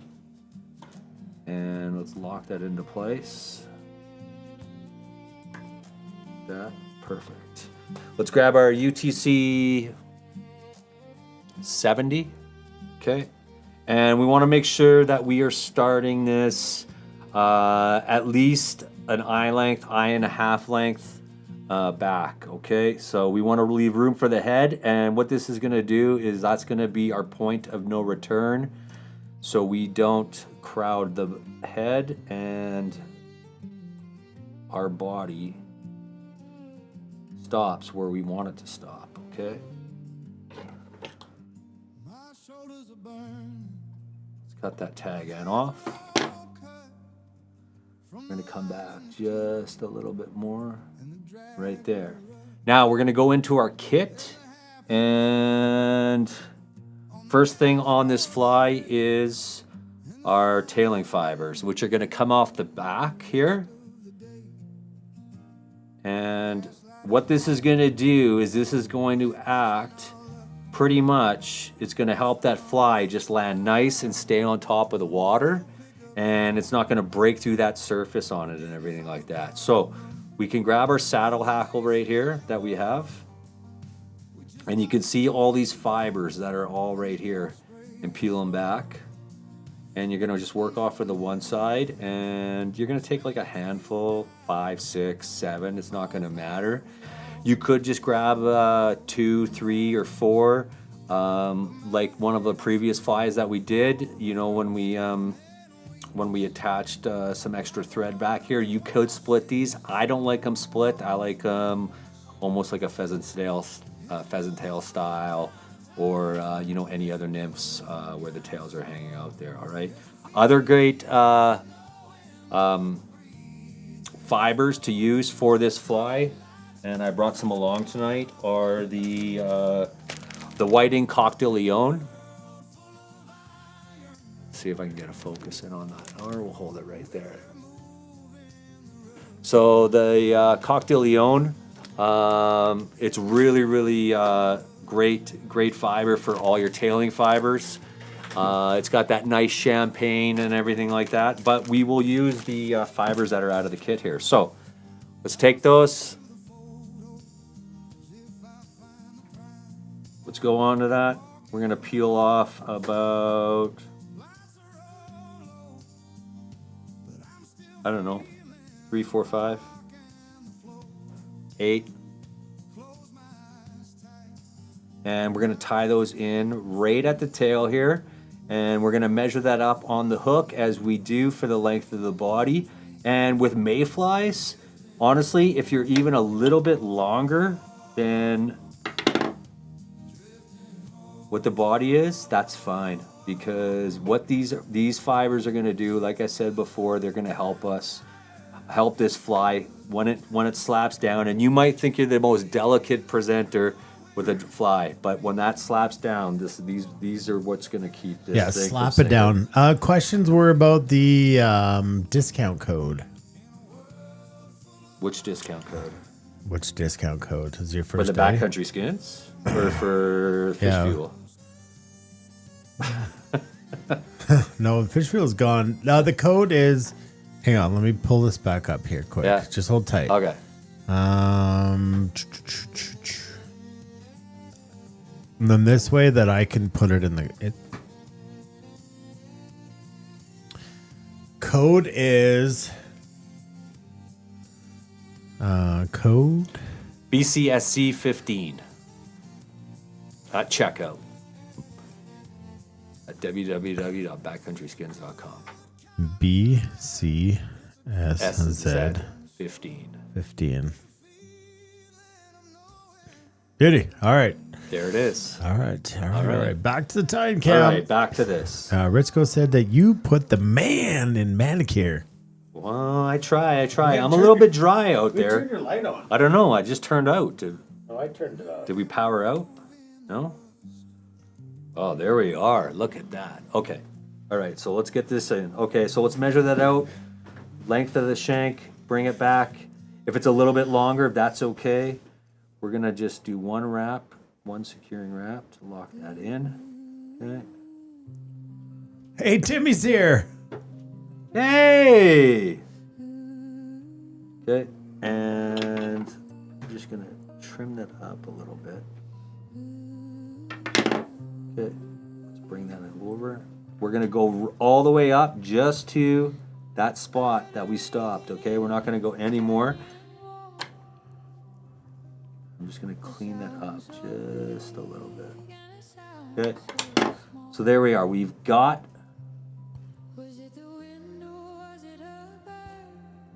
our tail put in there. And like I said, that's what's going to help keep that. Okay, now we're going to go right into our deer hair. Okay, so let's grab that nice soft comparadon hair. Okay. Come on, focus. There we are. All right. And we're going to pull off a nice little strip on it. And this stuff is real clean, actually. It's good. You don't need to clean it that much, okay? We're going to grab a nice little pinch of that. Okay, not crazy amount, but you know what? It's okay to grab a little bit more than you want because by the time you end up cleaning it and everything like that, it's going to thin right out. So there, that's kind of our pinch right now. And that's probably going to be a little bit too much, but we're going to clean that off. So I'm going to kind of just fan it out right there. We're going to take the comb and clean that out.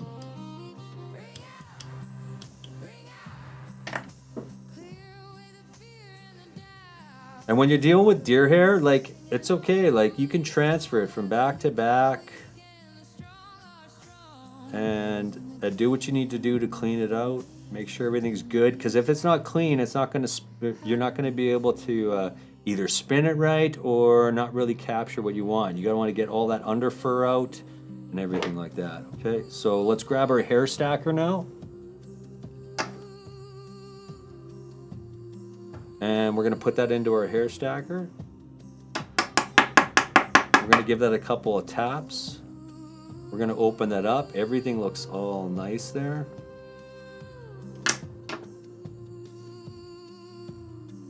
And we're just going to clean out one more time. And that's going to be, it's a little too much there. Take a couple more out. Make sure those tips are all even.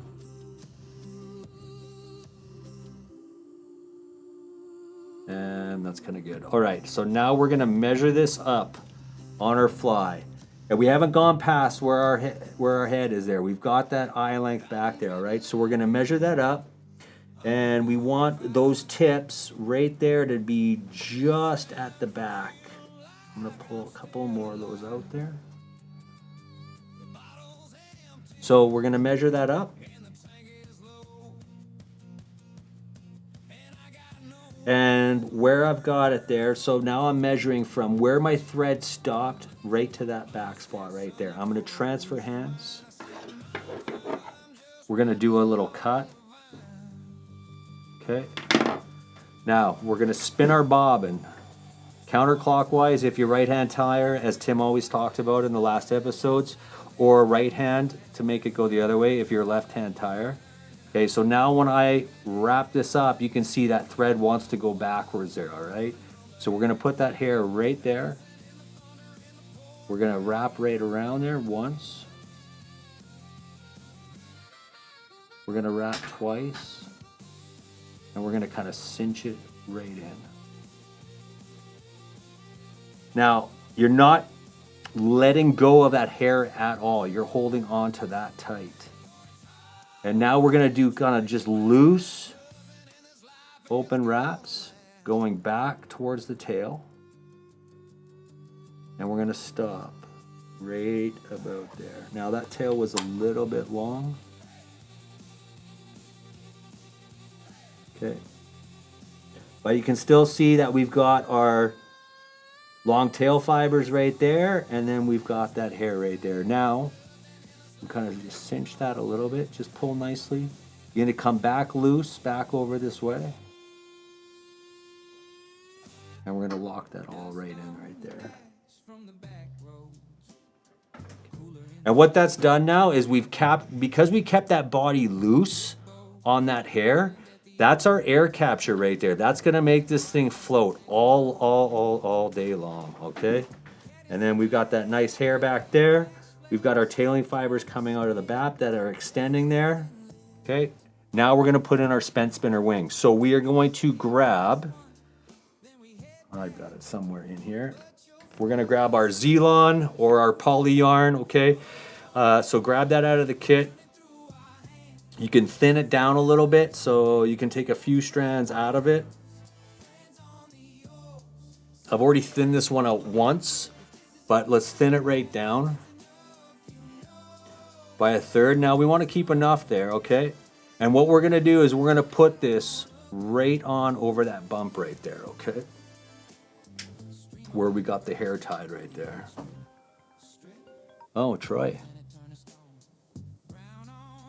Okay. So we're going to capture that right here. And then we're going to spin it kind of perpendicular there. And I've done a long one here. You guys can take that strip and you guys can cut that one that I've given you.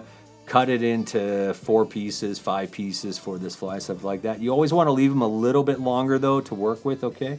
We're going to figure 8 this now to capture our spent wings on. And then I'm going to come back out in front here. And don't worry about how long these are right now. We are going to trim them up here shortly, okay? Now they are a little bit long for me tying in or putting in our dubbing right now. So I'm just going to trim them out a little bit. And then we're going to make them even prettier here shortly. Okay. So now we're dubbing time right now. So as you can see on their body, we got the hair right here.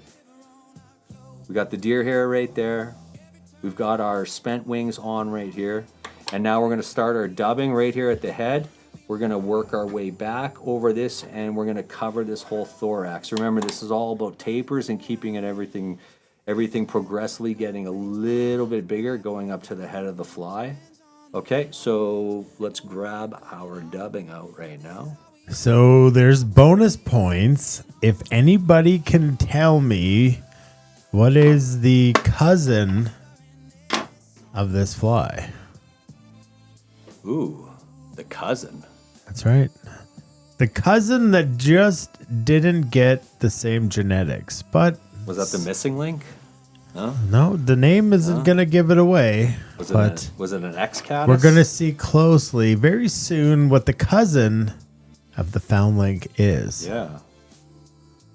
All right, so when we're doing our dubbing, guys, remember, if this stuff just falls like a rock, we've got way too much, and we would never dub that all on there right now, right? Tim always talks about when we're doing our dubbing noodles, less is more, all right? So we really, when you're pulling this off, you want this stuff super wispy, so it just floats down like that. I can catch it. It just floats like that. I can catch it. We want all of those fibers right there to be wrapping around our thread, okay? So let's start spinning this on. And which way do we spin this on? You know, we moisten that up. Nice little layer. All the fibers are going on there, and we keep spinning it in one direction. That's what makes you beautiful. Boom. We always got to have one of those, right? Yeah, but you There might gave be a into few it. more of those. I hope I'm ready. I know, and you know what? I think the audience wants us to feed into that. I right? know. So- I do agree. Was it last week Tim was fighting it on every single one to not? Arctic Grayling wants you to buy that hat so you can bend the brim. I'm a flat brim guy, you know. So and He is the bartender. Yeah, I don't. And my dad's on here right now, and he's like, he's the same way as put some bend in that. I don't know. Maybe it's just a trend. All right, so we got our dubbing noodle started up here. We're gonna pull that up. There it is. Yeah. Rosina, the wizard. Same. Okay. Okay, so we got a little bit of dubbing noodle started here. All right, we're going to start this up. If we got to add more on, we're going to add more on. All right, we're just going to pull that up. We're going to get this head started right here. Okay.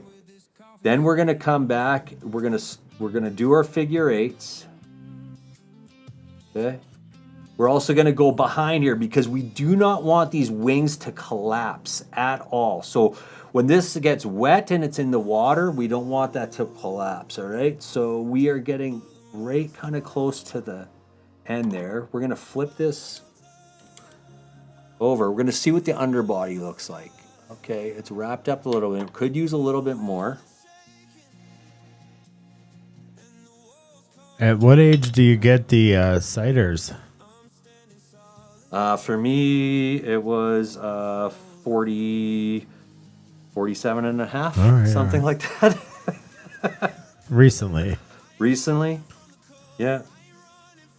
But like now, it's like tying flies with the time flies, doing knots with the electron microscope. You know, like it's great. Okay, just a little bit more on there. That might be too much on that. Okay. So let's just go over, back, one more, and then we're going to come back up to the front here, and we're just going to build up where we're going to tie in our wing now. We're going to look underneath that. That looks pretty good. Okay. This is the point now where we want to trim our wings. Okay. So. The old Jerome just said, "Please, Aaron, bend the brim." There. Look at that. Look at that bendy. The brim is bent. It's bent. All right. I can't believe how much you look like your bartender photo. I know, right? I told you the bartender's here tonight. I know, it's so good. Okay, so we're gonna pick out these wings. Okay, just so everything's nice, and we are gonna cut these at about a 30-degree angle. So I'm going to come in here, maybe even a little bit more, and we're going to have the fronts are going to be higher than the ones at the back, and what that's going to do is that's going to allow this to really, really float nice on there, and you're not going to have those wings collapse on you at all. So we're just going to come in kind of like that, and then we're going to flip it on this side, same thing.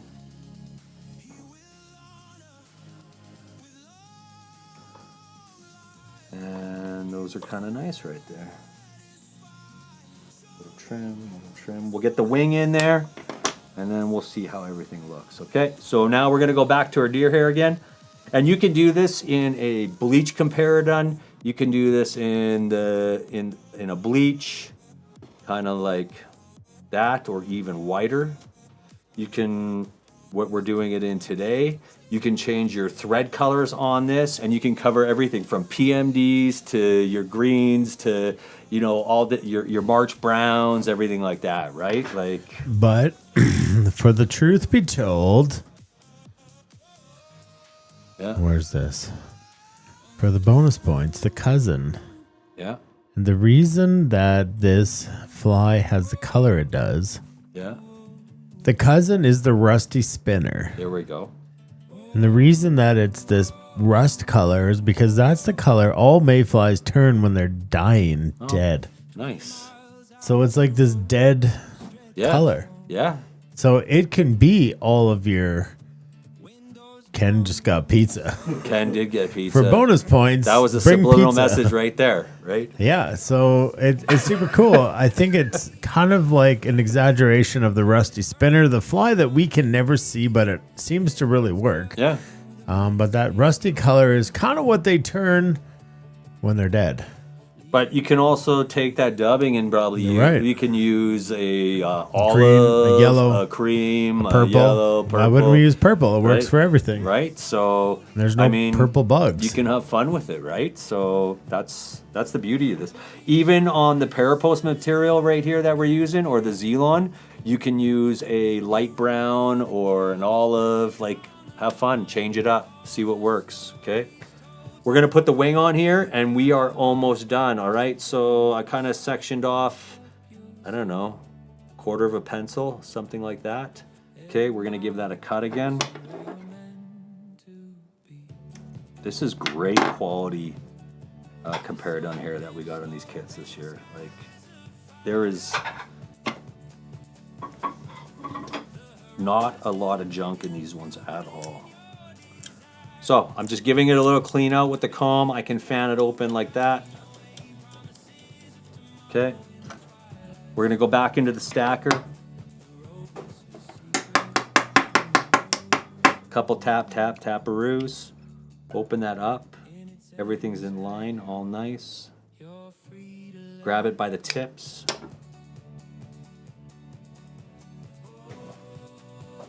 Give it a nice little clean out again. Now, when we're doing this last little section right here, we want those tips to extend just to where that kind of that back body is starting right there. So I've got my measurement right there, and it's kind of right where my fingers are already. So we're just gonna do a nice little hand transfer. Okay, so now I'm ready for my cut.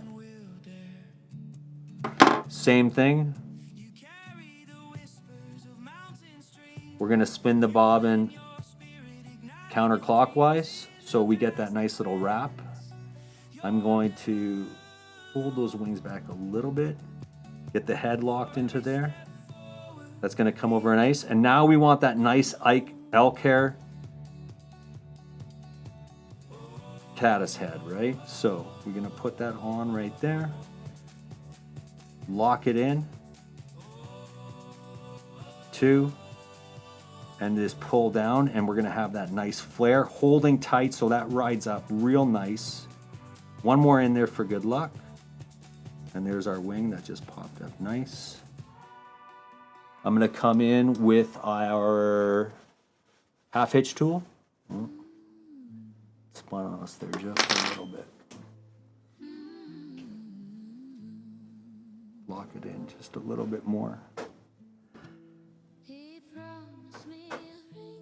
1, 2, up and around. 1, 2, up and over. We'll give that a cut.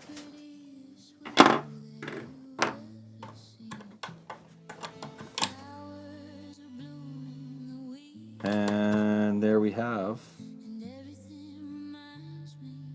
our Kelly Galloup found link, guys.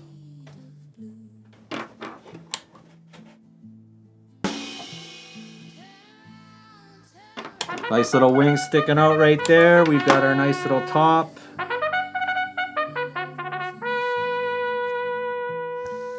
The back end right here with our deer hair and our fibers coming out the back there. And that thing should fish all day long. Wait for it.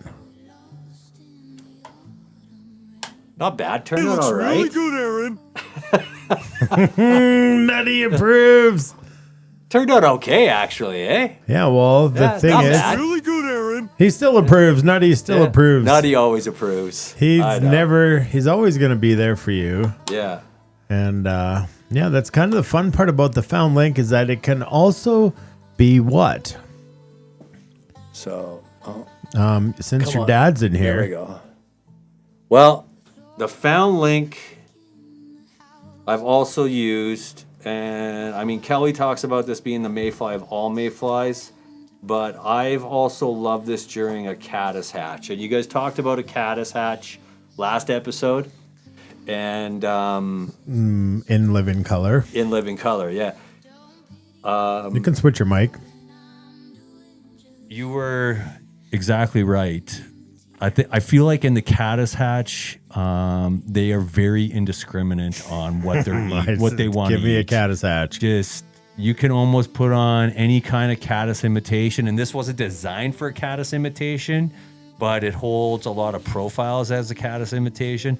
I know I've been up when you were talking about the Clifford caddis as a sedge and skating it. I've been up on the lower K, and I'll throw it out there on the lower K for the sedge in early July, and use the found link and absolutely crush it. You should get some Zaw. You did a great job, buddy. Well done. So there we go. Well done, Aaron. That right there is the found link, and I can't wait to do the next one for you guys. So No, well, we beautiful. can't. We can't either. Yeah. Anyways, I hope you guys have fun with that tonight. Like I said, once I saw this and learned this fly, I've packed my fly box with it. I'm absolutely He loves in it. love with it. I do love this one. And I fought you. We had that day putting it on. We had a great day in May. On What a day! What a day! Late May, and the caddis. And it was not. It was just whatever. We just wanted to go. Yeah, and Dad was with us. I know, and he had a dry fly palooza as well. Well, we all had a dry fly palooza. Yeah, I know. It was unreal. It was one of those special days on the bow I don't think I'll ever forget. I will never forget. So, and I think your words exactly was, I don't think I've seen a caddis hatch like this in either a very long time. The caddis hatch. I haven't seen fish eating the caddis hatch like that. There's one thing to see a caddis hatch, and there's another thing to see fish eating the caddis in the hatch. Yeah. And that was all of it. Do you remember that blanket above us on the row out?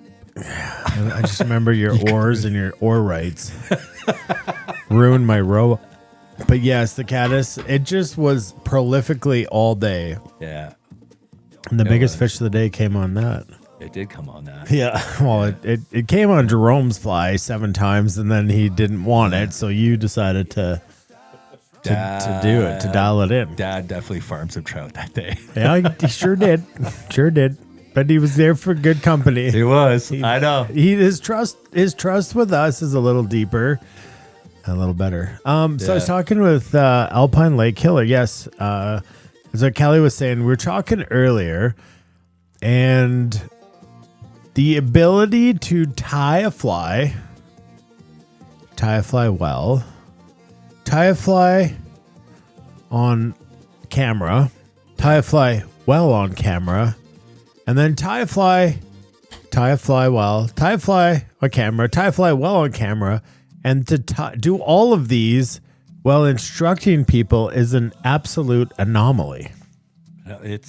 So nobody knows unless you've done it, and I just want to say great job. Well, thanks. I appreciate that. Yeah, because it is.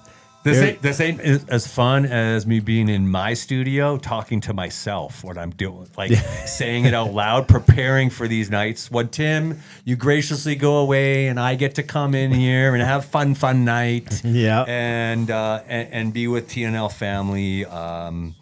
This is a treat for me, and I'm happy to showcase a fly for you guys and tie it, kind of decent. It's great. And now we got to tackle another one. So, but before we do tackle another one, Couch Folk, how you doing? We're doing great over here. Awesome now. Yeah, are you? Yeah. Is Otis crushing it back home? He's probably fighting his mom because he doesn't want to go to bed, but he's crushing it. I'm still early. All right. Otis, you crushing it? Where you at? Otis got a shout out from the couch. Get in the comments. I can't wait to watch you both eat a bean boozle and both get good ones. Just saying, because Tim's not here. Unfortunately, tonight the bean boozle like might not make it in the show because that next fly is. I was looking forward to Bean Boozle tonight. All right, well, but I got all you guys here. What's a Bean Boozle? Oh no. Oh.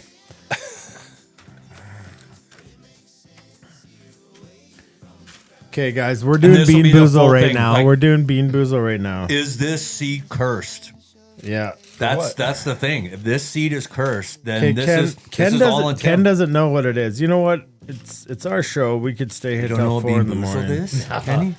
Okay, well, Ken, there's one of all of them. Kenny. There's these jelly beans here. Okay, they're either good or gross. They're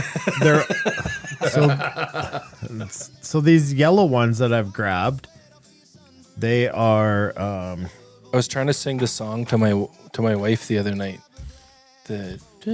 Or canned dog food. Oh, the bean. Okay, well, we can play it. You guys just won't be in the scene. Oh, I can't wait. I can't wait for And Kenny. now what we do. Kenny's getting it. We're going to put Kenny in here. We'll just move this over. What's yellow? Is it like We're just going to switch this to the couch. Yellow's buttered popcorn on Jelly Bellies. Okay, well, here. You're going to pick one. And hand one to Phil. I get Phil a brown one. I'll take yellow. Well, they're both yellow. One just has a little brown on it. Hang on, I'm going to clean my palate just so I can get the full taste. So don't of eat it Bean yet. Boozle. Don't eat it yet. Or barf. Cocoa. Or canned dog food. Is this like a game? One. Oh, this is a It full-on is. game. It is. So you don't know which is which, Kenneth. Nope. But the ones that we've chosen from are either banana or wet dog. Are we all on this? What's the brown one? It's yellow it's just got more brown than yellow. More dog. Yeah. No, actually, it's cappuccino or liver and onions. Okay, now listen to the music.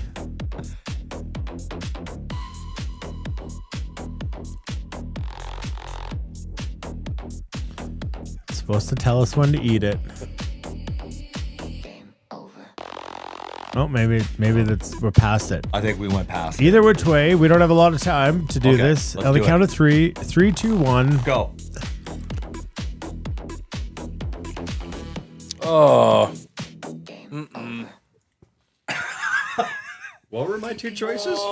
Timmy, I got Banana or wet dog? I got another good one. Timmy, I got the seat the back, liver. man. Phil got it. That's the liver. Phil got it. Oh, I'm in Banana Haven right I'm now. banana. Wet dog doesn't taste too bad, I guess. Then it just doesn't taste like banana. Holy crow. I mean, I'm glad I didn't get the canned dog food, but that liver's Well, you keep eating probably it. pretty close. I guess it's just a till it Timmy gets- thing. Wait till it gets caught in there, and then you just, it's like Scoop it out later. over and You taste over that and again, over.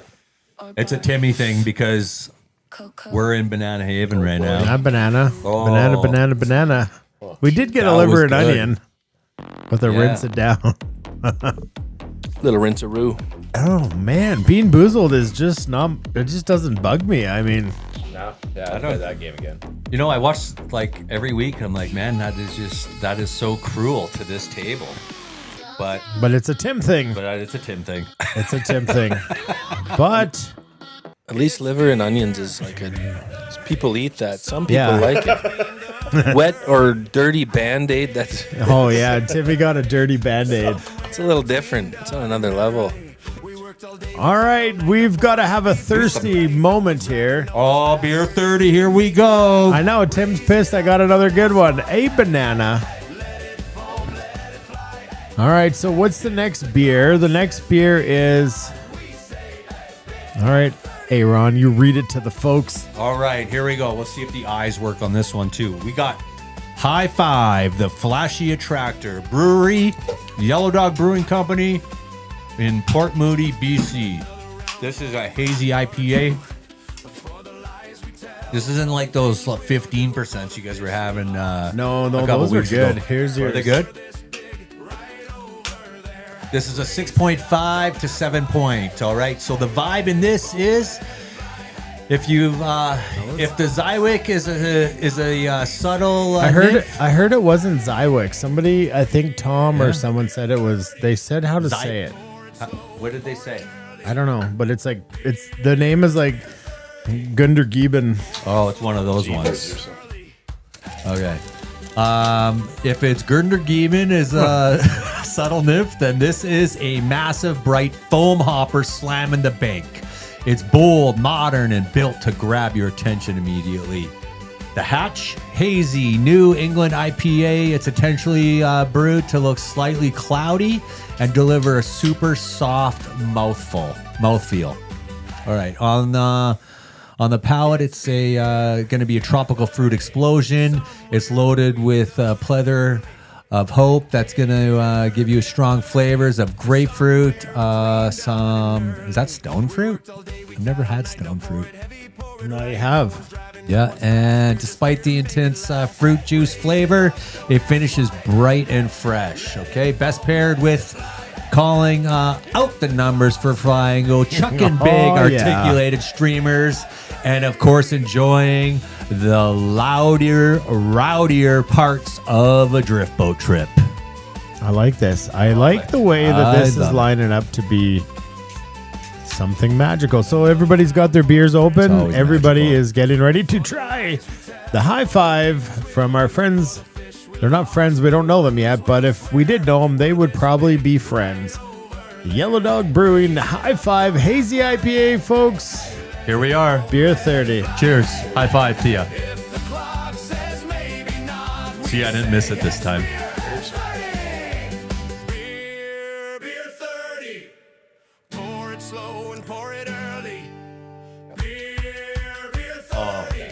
That's another great one. This is just the weekly lineup, man.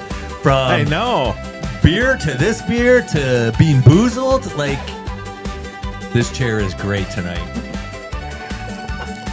That's a great beer. See, Ritzko, I don't think you had the high five. I looked back at your photo. No. This is what I wish the hopper dropper was, because you hit the hop. Yeah. And then it leaves. It doesn't hang around like a bad uncle. No. And then get you to sit on its lap. This is another one that you could have a bucket full and not be tapping out after one or two. Totally agree. Right? Totally agree. Hey, who's going to the Calgary Boat and Outdoor Sportsman Show tomorrow? I am not going to the Outdoor Sportsman Show tomorrow. All right. I don't even know if I'm waking out of this basement here tomorrow. That's a good point. I'm going to throw it down with a 4. 20-inch brown trout on a size 22 midge. A beer we're celebrating with precision and finesse, because I do believe that as I eat some more pizza and give this a little bit of time, it's going to open up a bit more and be a really fantastic beer. I almost want to go back now. See, Tom says Jeevits. That's what this says. That's what the name of the beer is. Jeevits. Yeah, like nothing to do with the letters on the can, just Jeevits. Jeevits. Okay. All right. That's what it is. Trust your guide. Tom knows. He is a refined gentleman. He is. Couch guys, what do you think? I'd give it a 3. It's good. I'd say 4. 4? I'd say a 4, yeah. It's tasty. Aaron? There's just Nutty is just a straight 3 all Yeah, day long. Nutty's 3. Yeah. Not pineapple. I want to go back now after I've had this. We can't go back. I would love to go back and minus a beer off of Jeevits and then make this a 5. You can have 2 5s. But I can't. I don't know if I You can give it a 5. You're more than welcome But to I give it a 5. feel like this is better than the Well, first one. guess So, what? anyways, it's 5. It is this idea that not everything has to be and or either or. Both can be 5. No, that's why I wish we had like the point ratings. Just like backcountry skins can be a 5 and your waders can be a 5. Yeah. But the difference is Time of year. there's more reasons to wear backcountry skins. They fill the gap, folks. They are the bridge over troubled waters. But both can be a 5. 5 can be a great set of waders, and 5 can be, backcountry skins. They even work great when you're on the couch. Yeah.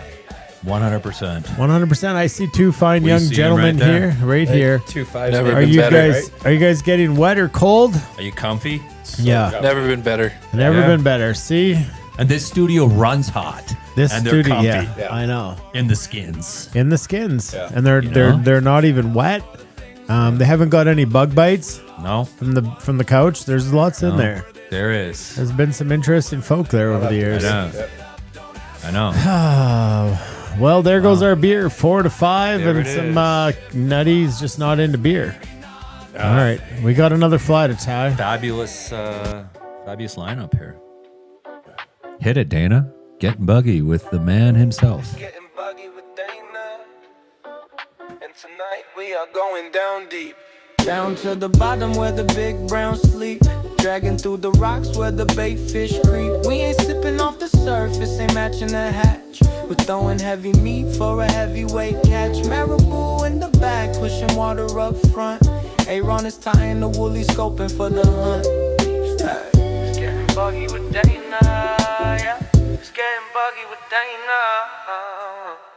That's right, folks. Getting buggy with Dana. And now we've got the Wooly Sculpin. Entomology is none because it's not. It's not a bug.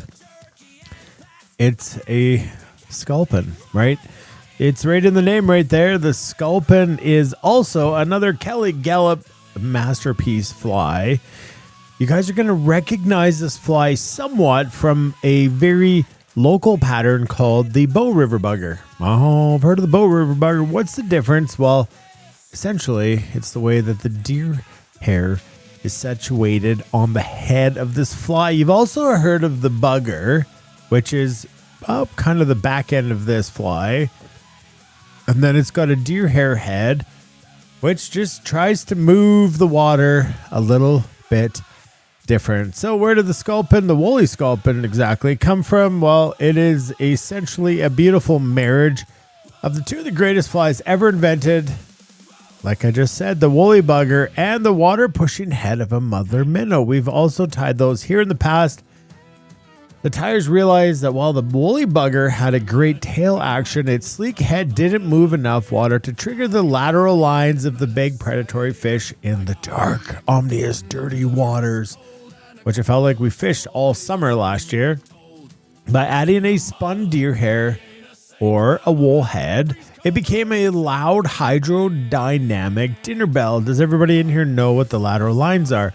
Very sensitive side piece anatomy laterally of a fish that feels the vibrations, right? They get attuned with the current in the river and then they feel something a little different. And that cues them to be a predator at night or in dark, dirty waters. So when you hear the phrase, that fly doesn't move enough water, that's why you're wanting to move water, is to make a splash, make a big stink, make those fish feel it in their lateral lines. So what is it? Well, it's a sculpin. And they're bottom-dwelling bait fish. Okay, they're unique because they do not have a swim bladder. This means that they physically cannot suspend themselves in the water column. And if they stop swimming, they sink like a rock, which is a huge food source for trout in riverbeds. They have a massive flat head, huge pectoral fins, and tapered bodies. And they hide under rocks, and they dart out to eat nymphs, well, just like a fish. And then they immediately sink back to the bottom because of their inability to suspend themselves with a swim bladder. What does a sculpin look like? Well, it's something very similar to this exact anatomy of a sculpin. And so when you can see that their flat heads is very, well, I'll get into that with my tip. But that's kind of the shape that we're looking for when we're trying to recreate a sculpin, and the shape and the way that it swims, right? It's important. It's important. We talked about this earlier in the show or in the season, is that way too many people just fish streamers because it's a cool streamer, right?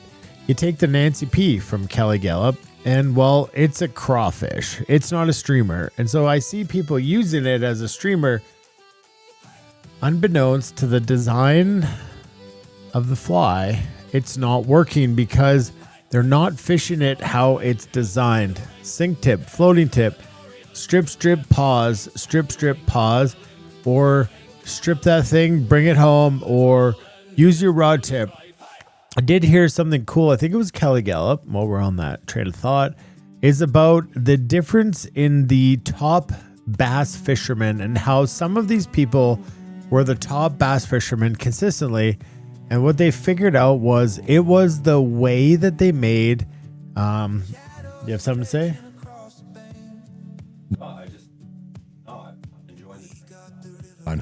Say that again. I'm enjoying the train of thought that you're going on right now. And so because it's true. Like Kelly Gallup's, like he looks up to the bass fishermen because they know how to move stuff. I know. And we need to transcend that into the fly fishing world, not just rope pulling. I know, and it's just I see it way too often as nobody thinks of themselves as the fly. They think of themselves as the string puller. So they're casting out and they're pulling in string, and they're not understanding the way that this fly was designed. And like you're going to see here, and Aaron's going to shave the underside of the head to give it that flat sculpin. I think I wrote that down in here too. Appeal. So not all streamers are created equal. And if somebody says, what is your favorite streamer? You say to them, that's a great question. I'd like to know more about what you're asking. What conditions, what river, what flow, what is the situation, right, guys? We're all on the same page. We're learning a little bit more today. If you're not snagging it in the bottom occasionally, then you're not fishing this fly right. It needs to be in the mud and the rocks, the dart and the die, the strip, pause, the action that makes it a hard, fast strip to mimic the sculpin fleeing from cover, and then completely stop. And while let the heavy nose dive straight back to the bottom. Big predatory browns will usually crush it on the drop, which I find with a lot of streamers is usually it's on the pause is when you get smacked. And then you go to retrieve again, and you've got this, they catch you between the retrieves, right? You know, you notice that much? I do. Yeah. Anyways, I do. I forgot to change the photo in the back of this. It's not the found link, but the flat bottom haircut is the tip. If you tie this with a spun deer hair head, you must give it a specific haircut. So a sharp razor, which will show you the pack of razors we got off of Amazon. And my tip is what Aaron will show you. So I would shave the bottom of the deer hair head completely flat and leave some bulk on the top. This flat bottom acts like a ski, ensuring the fly rides perfectly upright in the current and doesn't roll over on its side when it hits the river bottom. So we're basically just trying to mimic exactly the sculpin. What did we learn today? We learned that this fly isn't like every other streamer, and no two streamers are the same. They all are designed to be fished different. So learn the mechanics of your fly. Learn why they were designed for the purpose, why and how they're supposed to be fished. And I promise you, you will start to have more success as a streamer fisherman versus a line puller. That's all I got for you. I think that wrapped it up nicely. Exactly. Yeah. Don't pull a line. Just put some action into it. Jig it, pop it, make it move, make it live. I think that's the best. Dana's getting in there, just making sure this is going to be good, because this isn't this is a single hook streamer. It's not the articulated ones that Mr. Galloup is famous for and everything like that, but this thing hunts, this thing fishes, and we're going to walk you through the whole thing here, right? So we're talking marabou, and we're learning a ton of great skills to take us through the rest of the latter part of the season here, and just working on building the skills here. You know, we started off with the atomic worm, easy peasy, and now we're moving into some fun stuff here, right? So we've got two-tone marabou here. We're dealing with putting on chenille, wrapping hackle fibers around here, and then spinning deer hair in 2 cents, building a collar, and then spinning a head and shaving and everything like that. So lots of great skills that are going into this fly that we can transcend into other flies that we want to do, or just playing around at home and everything like that, right? A couple of key features here too. Make sure when we are doing the hair and everything like that, we want the bottom to, we're going to have the head right there where we can, where we're going to flatten it right off. But everything else there is left wide open, and we're going to show you how to do that because that's acting as the pectoral fins on this Sculpin. All right. So without further ado, let's swap out the mics. Let's put in a size 2 that we're to, and a 140 denier thread, or a 6/0, or a, if you're a fan of the nano, then you're going to like I don't know what, 100 denier. Nano banano. Nano banano, 10 denier, something like that. Okay, so let me take a look in here. I got them somewhere. There we are.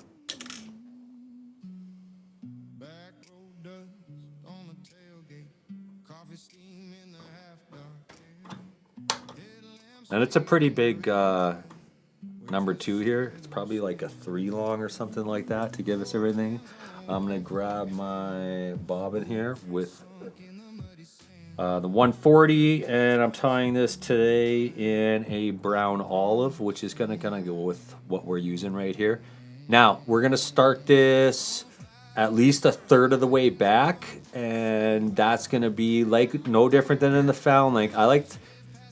A lot of guys will start tying right at the eye and everything like that. I'm going to start this where I want the body to end, and I cannot go past that anymore.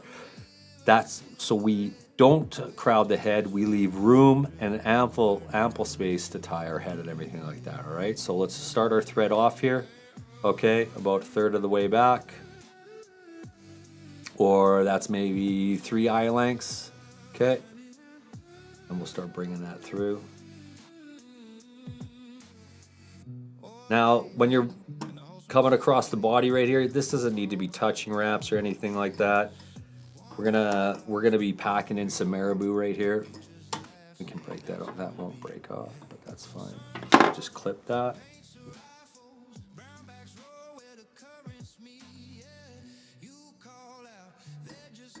And we're gonna bring that right back to about the hook point. Or sorry, the barb. Okay, and that's where we're gonna grab our first material here. We're gonna grab a piece of our tan marabou, okay? That's the first one going down because that's the bottom of, gonna be on the bottom of the fish, and we know on the bottom of the fish, there are always the lighter bellies and everything like that, and then the darkers on top, okay? So this piece of marabou that I have right here, we can probably peel some of that back, okay? So prep this feather. We don't need that, okay? That's what we're kind of looking for, okay? And this stuff, you don't want to be licking and stuff like that. They dye this stuff, a lot of carcinogens. I don't know, maybe. I don't know, if you want to like be in Cam's headspace, then yeah, you might want to lick all your marabou and stuff like that, but sorry, Cam. Okay, so I'm going to lick my fingers here. I'm going to preen that. And it's just going to help us lay this in nicely.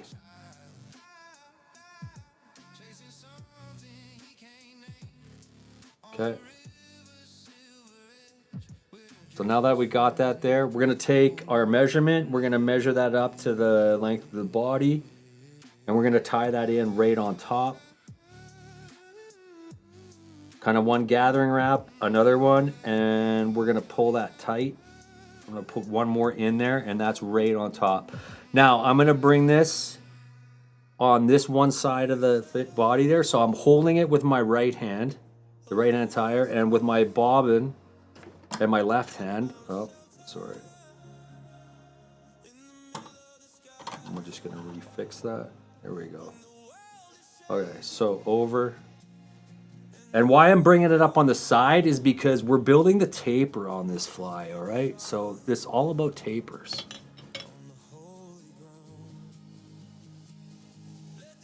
And then when we do the next piece of marabou, I'm going to do it on the other side. So I'll lock that in right in there. And we stop that right at where we started our thread. Now we're going to come back to where we tied that in. And we're gonna grab our second piece of marabou. So let's go find the darker stuff right now. And you'll go through that, find a nice piece here. I'm gonna preen off some of the bottom pieces there. And then we got a nice little plume right there. Again, moisten it. And we don't need to measure this on the hook right now because we've got our measurement. It's this tail right here. So I can measure that right up. Again, lock it in right where we did. The other one. Pull that in nice. And now I'm going to same thing, but we're gonna come up the other side of the hook. And what's that doing, like I said, is we're gradually building this taper up.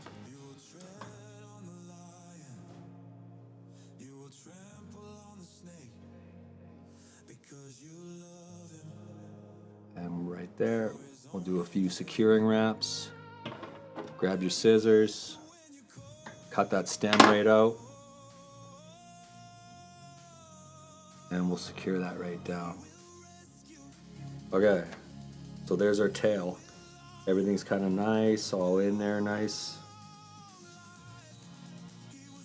Next we need is our wire, and it should be like a copper brassy or a gold wire. So we'll grab our wire and just pull off a nice little stretch of that. I don't get chintzy with my wire's cheap. Don't go chintzy on it. Just grab off a nice little long little stretch. And I use Tim's good scissors right here to cut that wire, just so you know, because I don't want to wreck mine.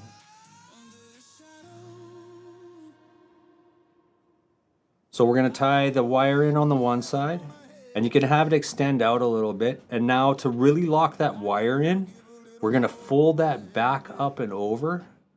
Oh, it's a little long. Right there. And we're going to keep our long tag end of the wire, and we want our wire to be sitting on the top. So we're just going to come in, we're going to gather on that. And by folding that wire over there, what that's going to do is that's going to really secure this in. So when we're putting tension on that, when we're going to need it here to counter wrap on our hackle fiber, it's not going to slip out. And we'll go right back to where we tied in our marabou. Okay. Now, the next thing that we're going to do is we're going to grab our chenille for a chenille body. Okay. I think where this pattern kind of came from was a tire out of the 80s. I can't remember his name right now, but he tied the Sculpinator, and then Kelly kind of went off of that one and everything like that. And I think he actually dubbed like fox fur on there, but this is just a real nice fast way to build up a body. So a good thing with chenille is it's great for a body, and especially the one that we put in the kit here. It's got some nice flashing and everything like that. The first thing you want to do though is when we're going to tie this in is we want to peel some of it off, and we want those yarn strands to be hanging out there, right there. All right, so when we tie that in and capture that up, and I'll come back, and now I can go back forward, bring those in, come right back up to there. Okay, so that's in there, pretty secure and tight. We're going to start wrapping our chenille body, and we're just going to do touching wraps, keeping this firm tension while I'm doing it the whole time. And after I get to a couple right there, I'm going to pinch it right here, and I'm just going to pull that tight and make sure that's locked in real nice.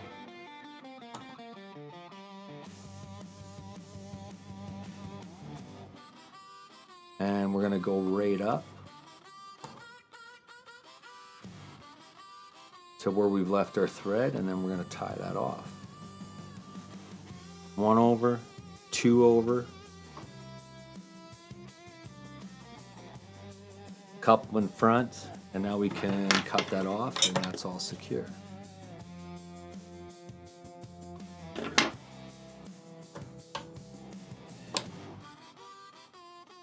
Just gonna come back just a little bit, make sure we got everything there. Okay, we still got our wire on the top, which is good. All right, now let's go into our pack, and we're gonna grab our hackle fiber.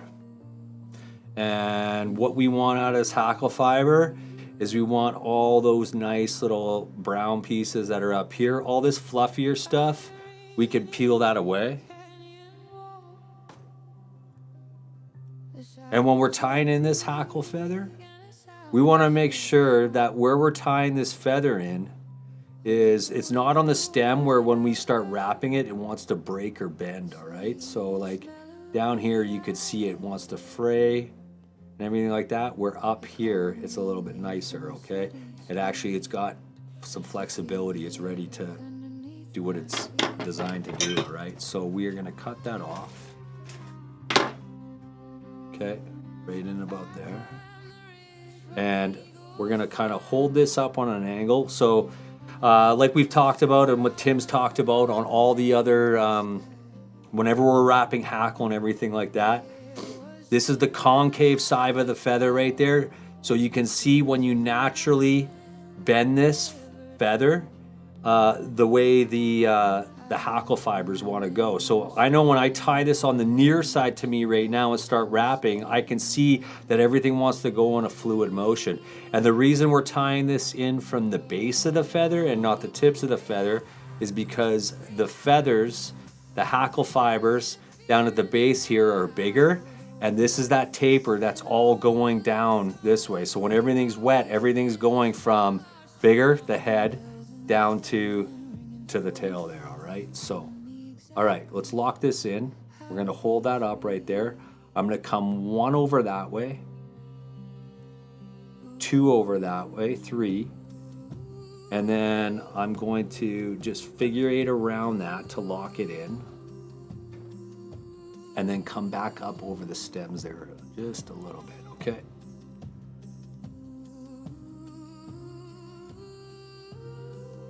Okay.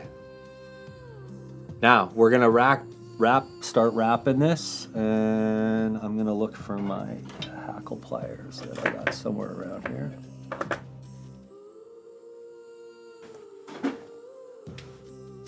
There we are. The man, Dana. Perfect. So let's put that into the hackle. Okay. And don't worry, we'll snip that off here in a little bit. Okay. Boom.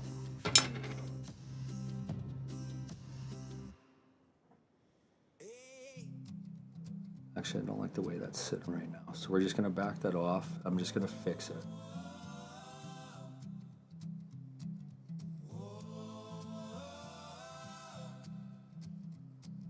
Say hi. There we go. Okay. Say hi to the camera. Howdy. How you doing? Who's on there right now? You are. Oh, just me. Okay. All right, let's try this one more time. Let's lock it in.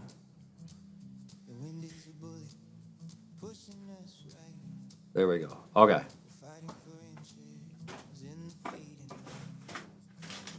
We're gonna just try hand wrapping this. And these hackle fibers aren't crazy long. For your first one, try finding your longest one. Okay.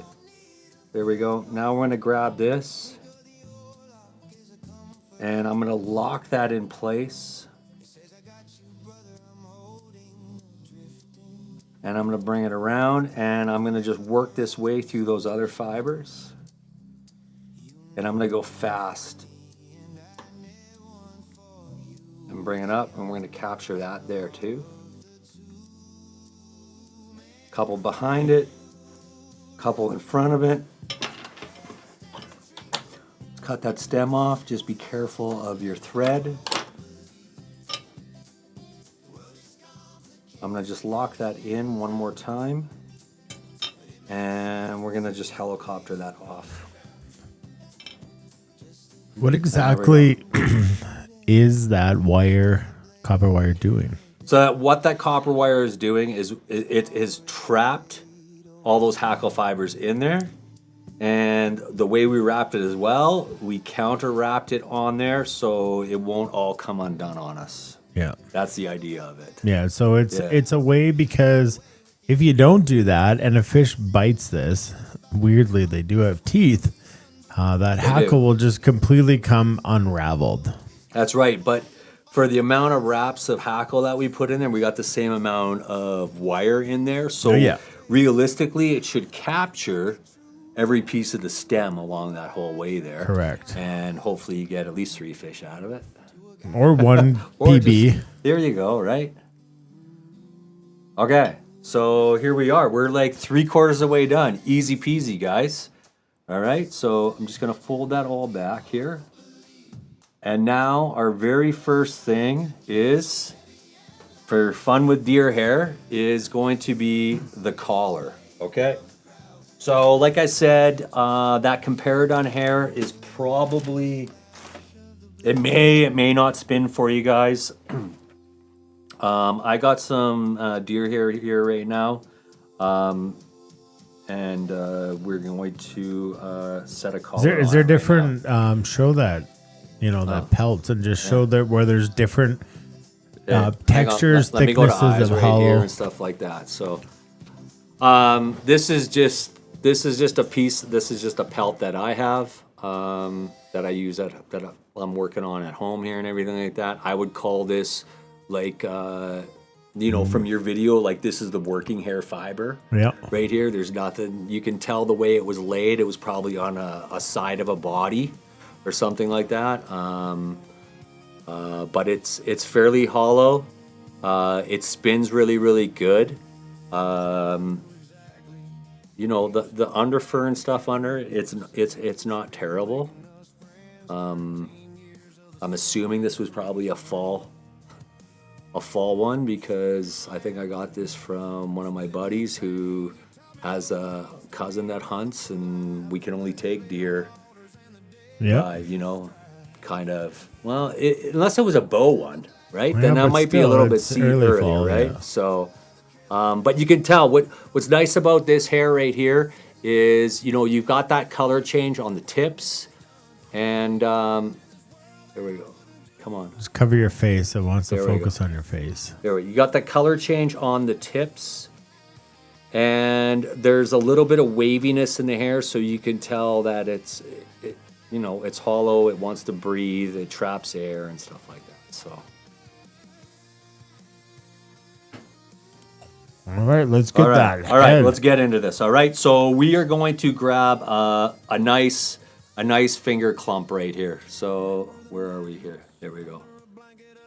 We're gonna grab a nice little finger clump right here. I'm gonna cut that off.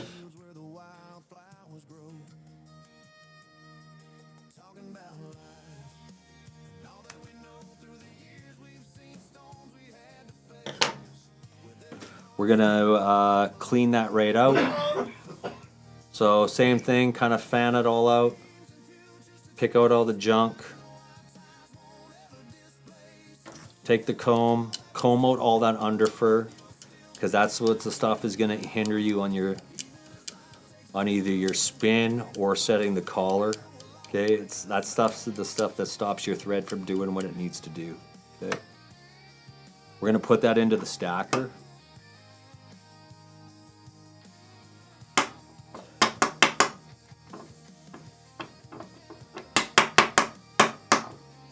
Give it a few taps. Okay.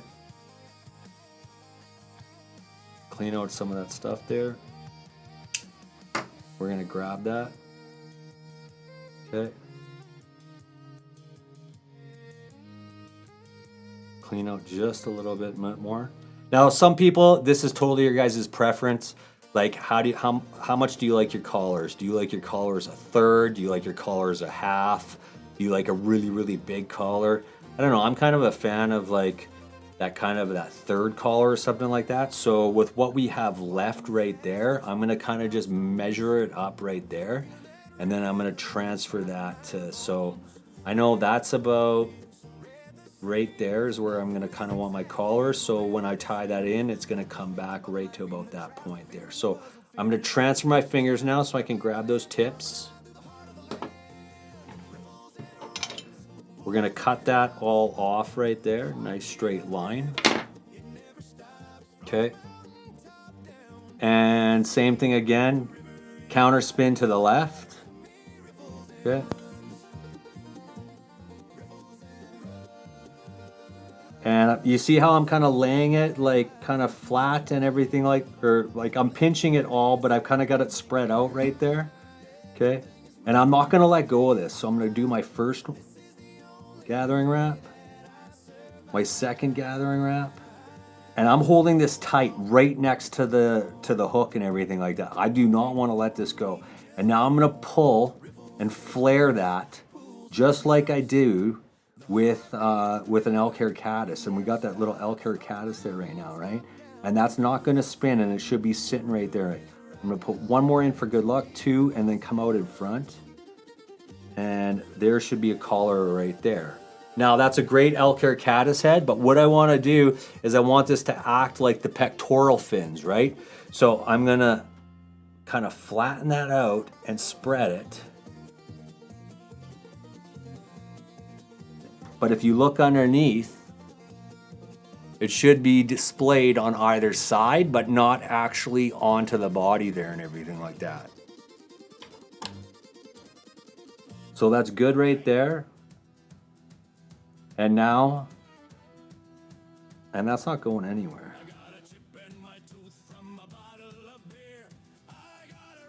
Now we got to spin a nice big deer head right here to pack everything in. So we're gonna grab that hair again. And I'm gonna look through on this and find kind of some of my longer stuff. And I'm gonna take a really nice big clump.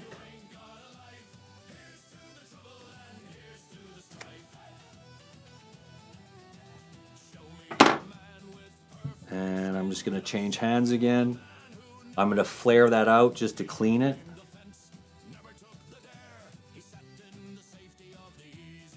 We can take that comb again.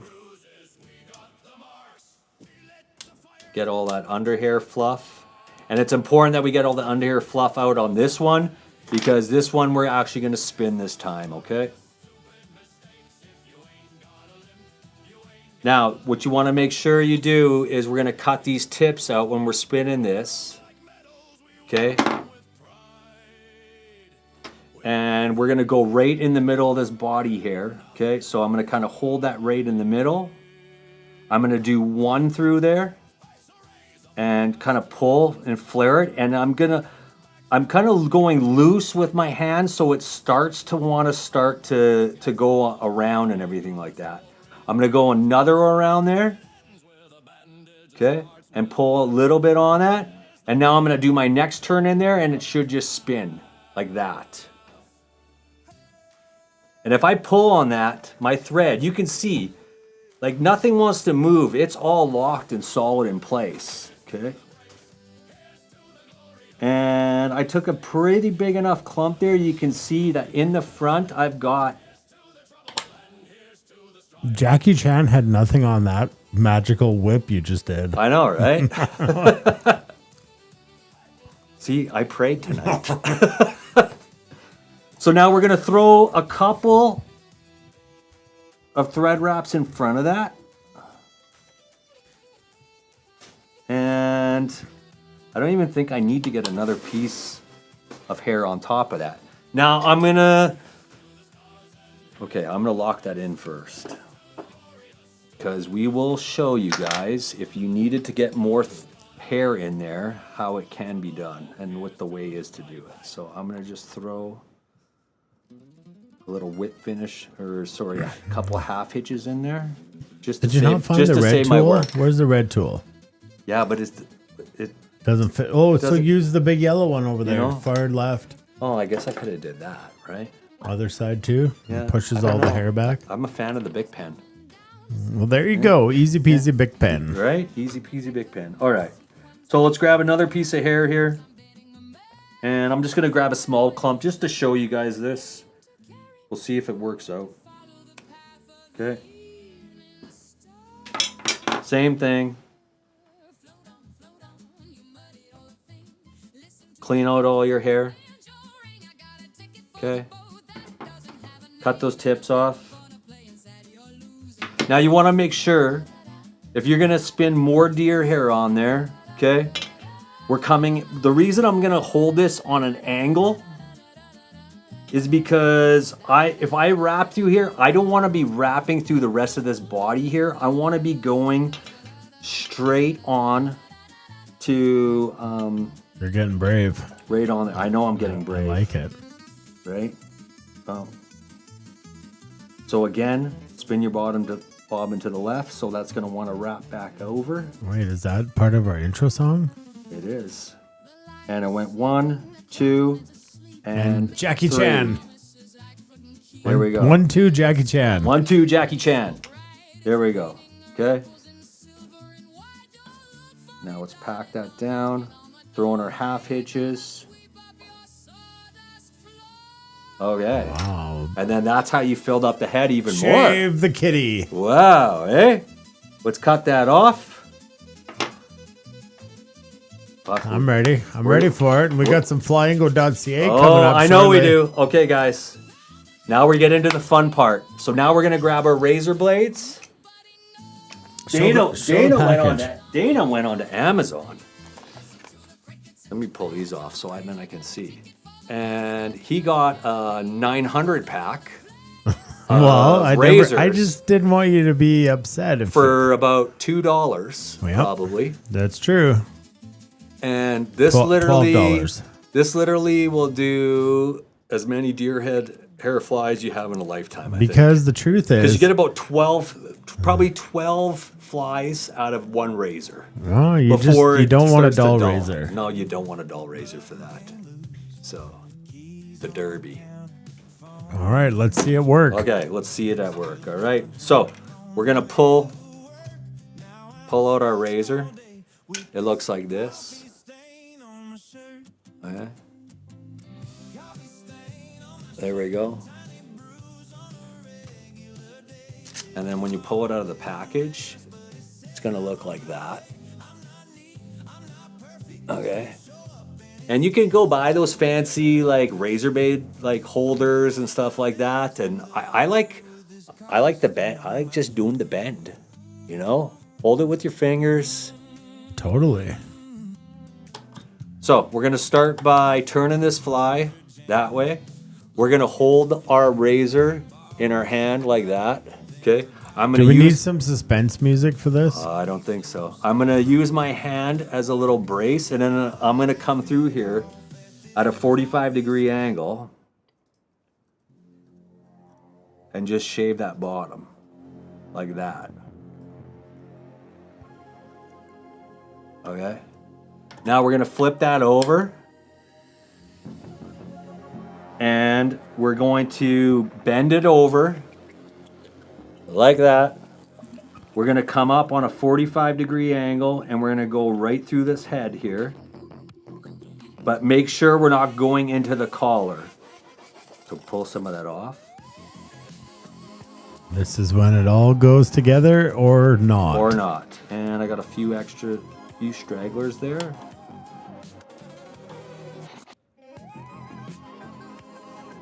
And just go little bit by little bit.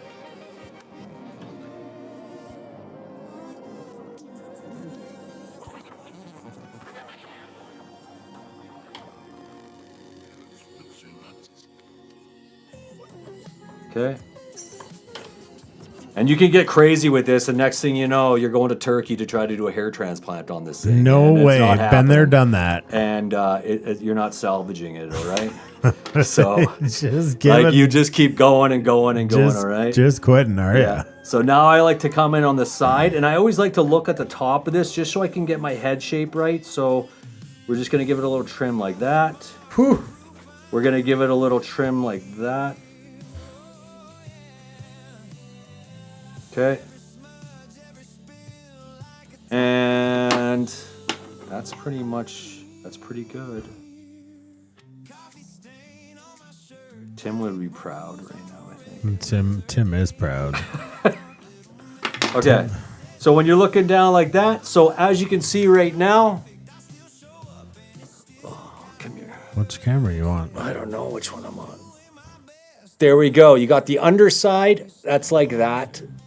Okay, you can see those kind of pectoral fins right out there. We've got a nice little shaved head. We got the nice little collar right there with the pectoral fins to push water. And there's your kind of front profile, back profile, and that would be the Wooly Sculpin. Good Lord. What a bunch of fun ties for everyone. Round of applause for Mr. Novlan. There it Celebrate the magical fly that's called the Wooly Sculpin. The Wooly Sculpin. Right there. Magical. Yeah. Magical. Well done, brother. Well done. Cheers, man. That was great. Well done. We're going to play some bingo here, but first we want to show the baking cam. Yes. Let's get the baking cam. This is an unadulterated baking cam brought to you by Dana. By Dana. Dana got... These are some treats for tonight for the guys while we're playing bingo. It is a crumbled knockoff cornbread buttercream cookie. You outdid yourself. I don't know. You got to try it first. You outdid yourself with that Wooly Sculpin you got. So yeah, that's just like the baking cam, just a little bit different. Yeah. That's, well, boys, dive in. Pass them around, share them around, do what you do. Here we go. One. Thank you, sir. It's the favorite time of the night, the fish pond flying. Get your flyingo cards. Flyingo.ca, and I think we are able to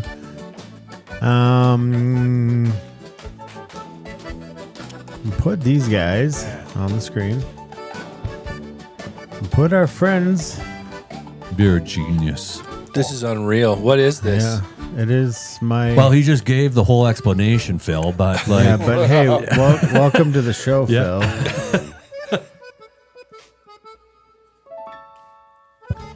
Yeah, that's pretty good. Oh, it's this is unreal. This crushes croissants in the boat any day. This thing right here, I'll tell you that.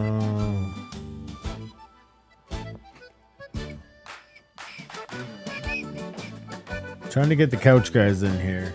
Bingo.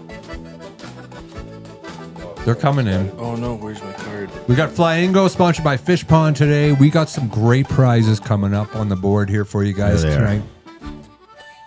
Sometimes I bake. First of all, we got the wrong screen in here. Yeah. We've got two beautiful drawings by the one and only Matea. Oh yeah, we're giving those away in here tonight, right? So we have the found link drawing. Yeah, the acrylic markers. Yep. Beautiful. That's going in. Nice work. We forgot to talk to everybody. What's going on? We've got the acrylic marker of what we just tied. The Wooly Sculpin. That is a beautiful one right there. Just waiting for a nice 8x9. Yeah. And we also have from our friends at Backcountry Skins a set of leggings and a hat.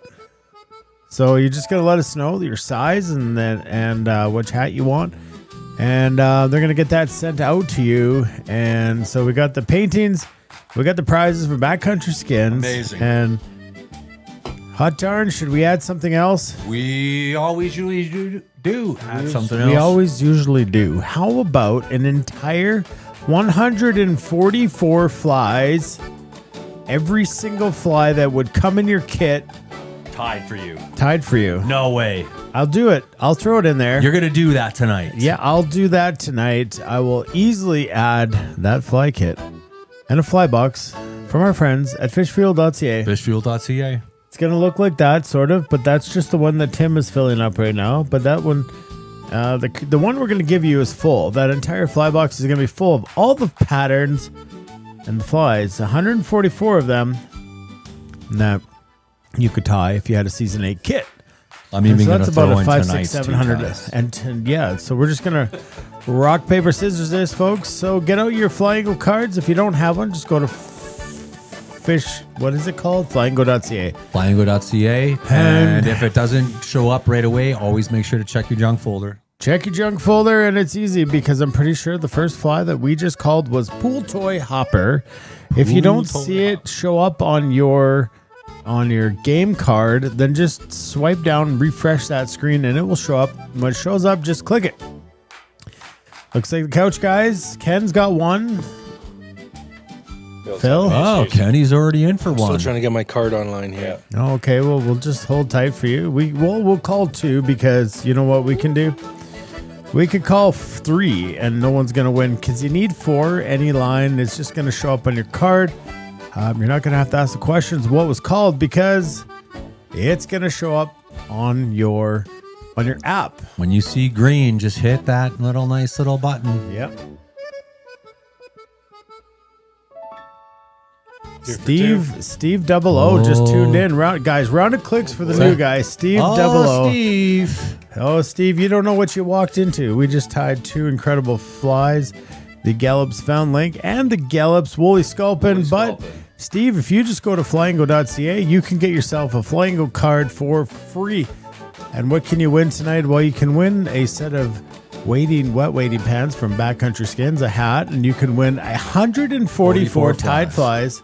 And in a 2 box. pieces of artwork that would make any tying room that much nicer. Yeah, so Steve 00, this is your lucky night because every Thursday we're here tying flies, trying some beers, having some fun with the TNL fam. Yeah, it's the most fun you can have with your bobbin on. You know. I love every line that you come out with every week. Sometimes I do. And the music's been great tonight. Like just everything, man. Thank you for that. I've been waiting it's been all amazing. night for somebody to seriously, appreciate. The music has been spot on. Into the future for 3,000 tonight. Oh yeah, I forgot about that. We have some good stuff. Some great flies tied tonight. Some fantastic amazing flies. baking going on. I haven't tried it. This mysterious pizza that just came out of nowhere tonight. And 2 fantastic beers. And there was no bamboozling on the production side. Phil got it. Not on the production side. Okay, that's right. And them cookies are good. They are fantastic. All right, it's online here. Phil needs one more. Got a hot card. Phil needs one more. Well, Sather's 1 for 1. Come on, guys, tell us, what do you got there? Who's all up? There's Who's all up? 105 people playing right now. Well, let's see where everyone's at. 1 for 1, 0 for 1. 105. Come on, baby. What have we called, guys? 3 so far? 3. We've only got 1 for. All right, thanks. Well, given the amount of people playing, it's pretty good odds that somebody or 4 people are going to get one. It's got to go call. soon. And I really hope for my probably one show I get to do a year. There we go. That we see Doors of Doom. Oh. Doors of Doom. Rope-a-dope stonefly. Rope-a-dope. Ooh, struts. 3 for 3. 3 for 3 struts. Mother brothers. Holy cow. I'll take it. I'll take it. Strut hasn't been around. Oh. We got a bingo coming. No, not yet. Nope, just more players. Thanks, Brendan. There we go. We got a bingo. Struts. There it is. Struts has a bingo. See? We called it.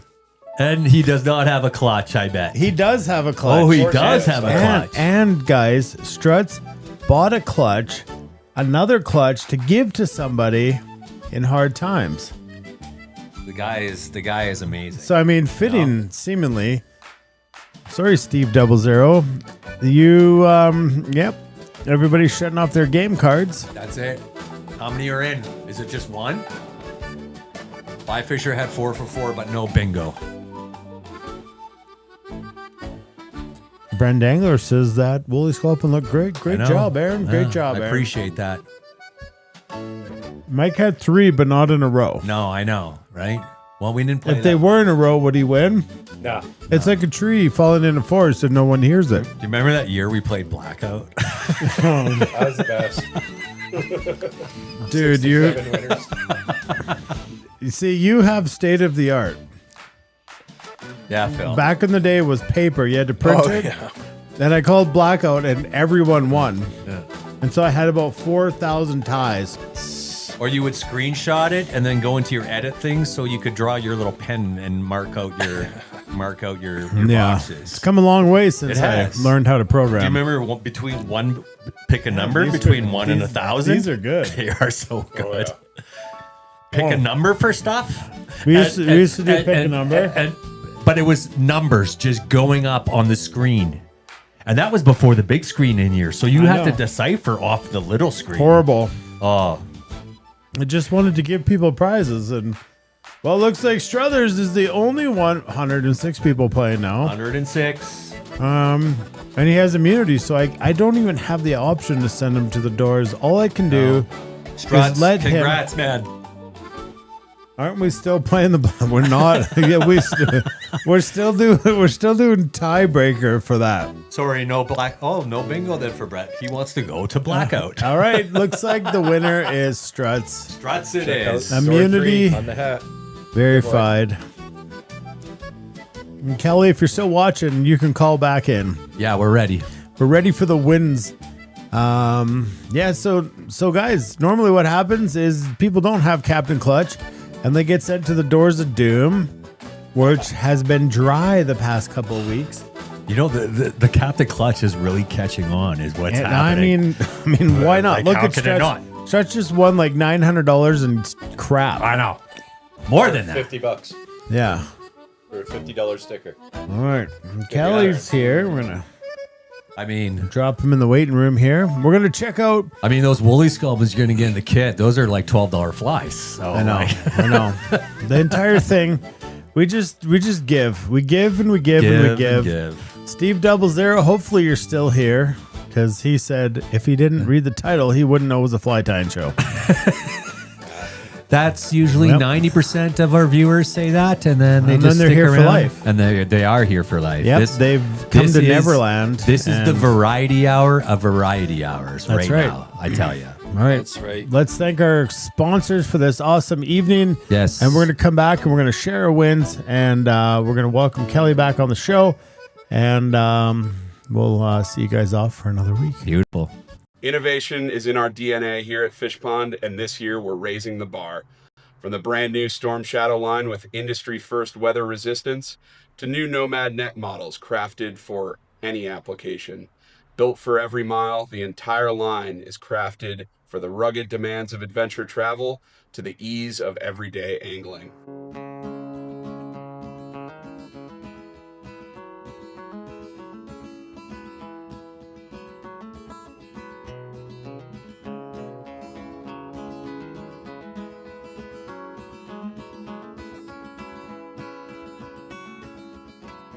Head on over to fishpondusa.com to find a dealer near you.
Oh, here we are. There we go. What's Ram and your jam. win? What's important now? Bunch of legends, beauties. What's the dog's name? Oh, shit, Rebby. Shit. She's been watching. Even with those paws, she'd probably tie a better fly than me. So. Yeah, me and Kelly were talking about earlier, just like how hard it is to talk your way through a fly. Yeah. While being live on camera. There's no way I could talk and tie a fly that precise. That is skills, brother. Well, I appreciate that because I don't get to do it that often, and I'm like, holy.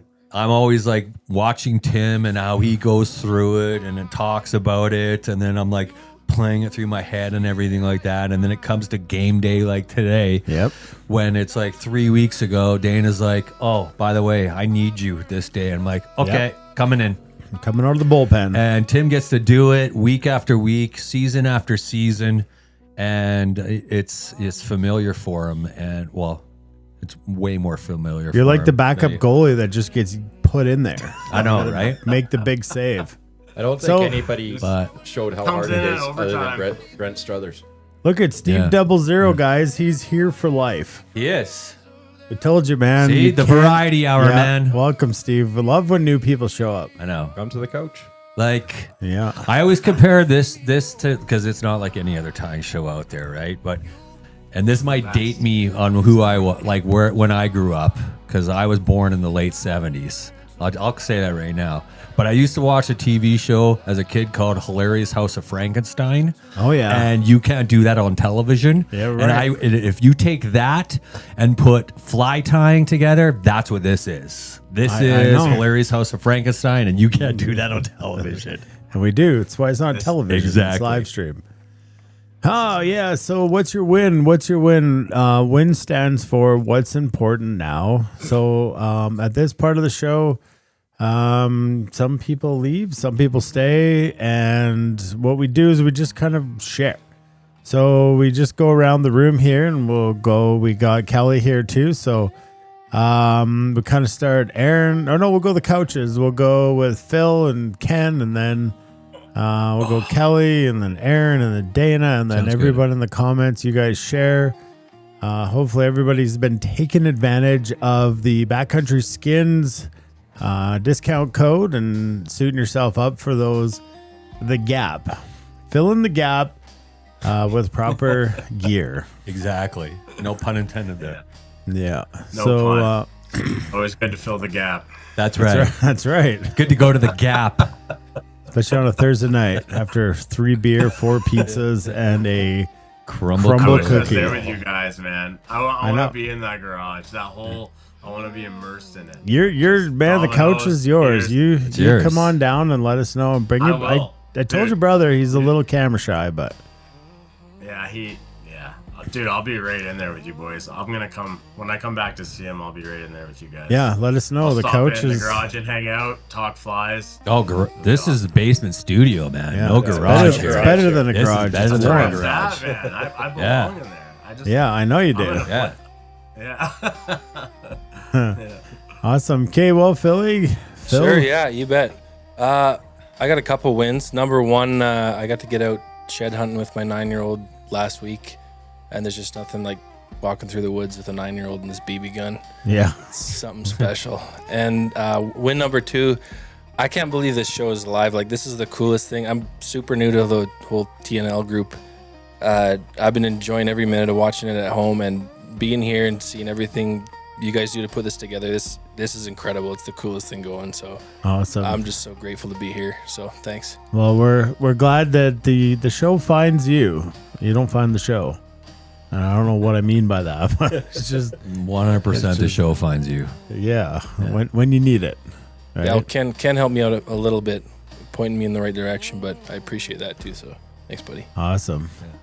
Kenny? My win for the week is you, Dana. Wow. I mean, I brought up a couple guys that have never met Dana or anything. He's more than welcoming. Just come in my house, help yourself to whatever you want. You know, he's just. What is your hashtag? Which The one? Absolute man? No, the surplus man. He is the surplus man. Like, he would not only give you his shirt off his back, he would give you his underwear if you didn't have a pair. I'd give you my skins. You're wearing them right now. I am, right? Just anything you need. Dana is more than accommodating, and he just goes out of his way to help. And putting on this production every Thursday night, like I got here a little early, and we got to see what goes into it. It's not just put it up on the screen and here we go. There's a lot of time involved in this, and how many people we got watching? They all appreciate you, and I appreciate you more than anything. Thanks, brother. I don't do well with somewhat compliments. I'm uncomfortable because nothing in here is about recognition. It's just about purpose. And, you know, as I was telling Kelly earlier, like, you know, me and Tim said to each other at the start, when we kind of were like chasing audience and we're like, you know, week after week, there's like 2 people watching, and, you know, the mayor, Barry Dickow, was one of them. And we just didn't know how to get more people. And what we realized is it's never going to be about people and the numbers. It's going to be about, you know, the people. And can each of us help change 2 people's lives? You know, we say the surplus man, the one who gives more than they take. And so if me and Tim were here and we had 4 people watching, we're winning. And so, Ken, you know, the show found you or you found us. I don't even know how it worked. But you've just been a huge advocate of the culture, the people, and the people you bring into the show. Well, I think Jonesy brought you in, right? He did, yep. Yeah, so it just speaks to the volume of the people that are here. 100%. That's what it's always been. Yeah. Just the people. The people. Right? Yeah, Phil said that to me on the way up. It's like, he wouldn't care if there was 3 guys watching or 300. It's going to be the same production every week. Doesn't matter. Yeah. And it's unbelievable. Yeah, it's pretty cool. Aaron? Ooh. What was our Polish beer called again? Nothing like it's spelled. Jivits. Jivits. Yeah. Just Jivits. Yeah. Zywiec. Jivits. I was way off. I've been calling it Zwyek. Hooked on phonics. Yeah. Zywiec is Jivits. The things we learned. That's, the things that we learned. All right. Wins for tonight. Well, or this week, or... I got a couple. First of all is being here. Awesome. With my man, Dana Lattery, who I get to guide with, who spend the summer with, and spend winters with. I don't know, spend all year with, but, you know, get to hang out with you. And I'm blessed for the opportunity when Tim gets to go on a little hiatus from this, and I get to fill in and come to the table, because this has been a dream since season 1 of. Yep. Remember the video of you sucking your thread through the bobbin on episode 1? On episode 1, and me tying a mystery fly and being the most nervous thing in the world. Yeah. And here I am now tying deer hair heads in front of everyone. And it's been 8 seasons to get to this now, but Here it's we are. fun every way. And we get to dress up and we get to pull out all the antics and everything like that. So tonight's a huge win. And obviously, good friend Kenny on the couch, and me and his buddy that I brought up, Phil, tonight. Who's going to be a new buddy of ours? That's going to be a new buddy of ours, exactly. So that's one of the wins. Another what's important now is I've got a friend that was my mentor, who like, other than my dad, he was like kind of my first friend to fly fish with. He showed me lots, from tying to little hidden mountain streams or access on different river systems. He introduced me to rowing a boat, his drift boat, and my buddy Gary, he's going through some health issues right now. that are kind of pretty scary, and I guess it just, I don't know, it hits home and makes you really think about like how much you love friends and love your friends and everything like that, and hate seeing them. That's Gary from Bass Pro. That's yeah. So, and it's hard. It's hard seeing someone go through that and just, you know, wanting to be there for them and help out in whatever way. And he was at the hospital, and this is another guy that's, you know, always chin up and everything like that. But his dog, he had to go to the hospital, and his we called out Ratchet. His dog had to go to his sister's place, and like his dog was in a bad place, like wouldn't leave his truck at his sister's place for 3 days and everything like that. And he was like, Aaron, could you just go out to my sister's place out by east of Catherine and like go get Ratchet? I'm like, dude, anything for you right now, right? So I was like, I drove out there and like opened the door, and next thing you know, his butt's waggling, and you know, got his dog happy again.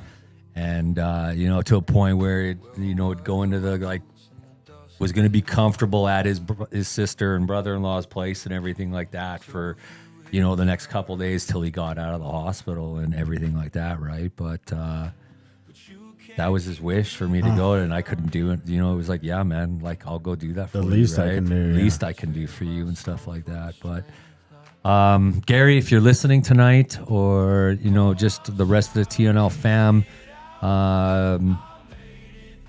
He went back in to get some other tests done and everything like that. And if anyone just can say some prayers for my mentor and my buddy, and someone that kind of really kicked me off in the fly fishing world. Hearts out to you, Gary, and we're all praying for you, and we all sending you positive energy, man, and love you. Yeah. So that's my win.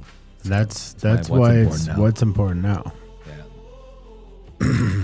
Awesome. Kelly?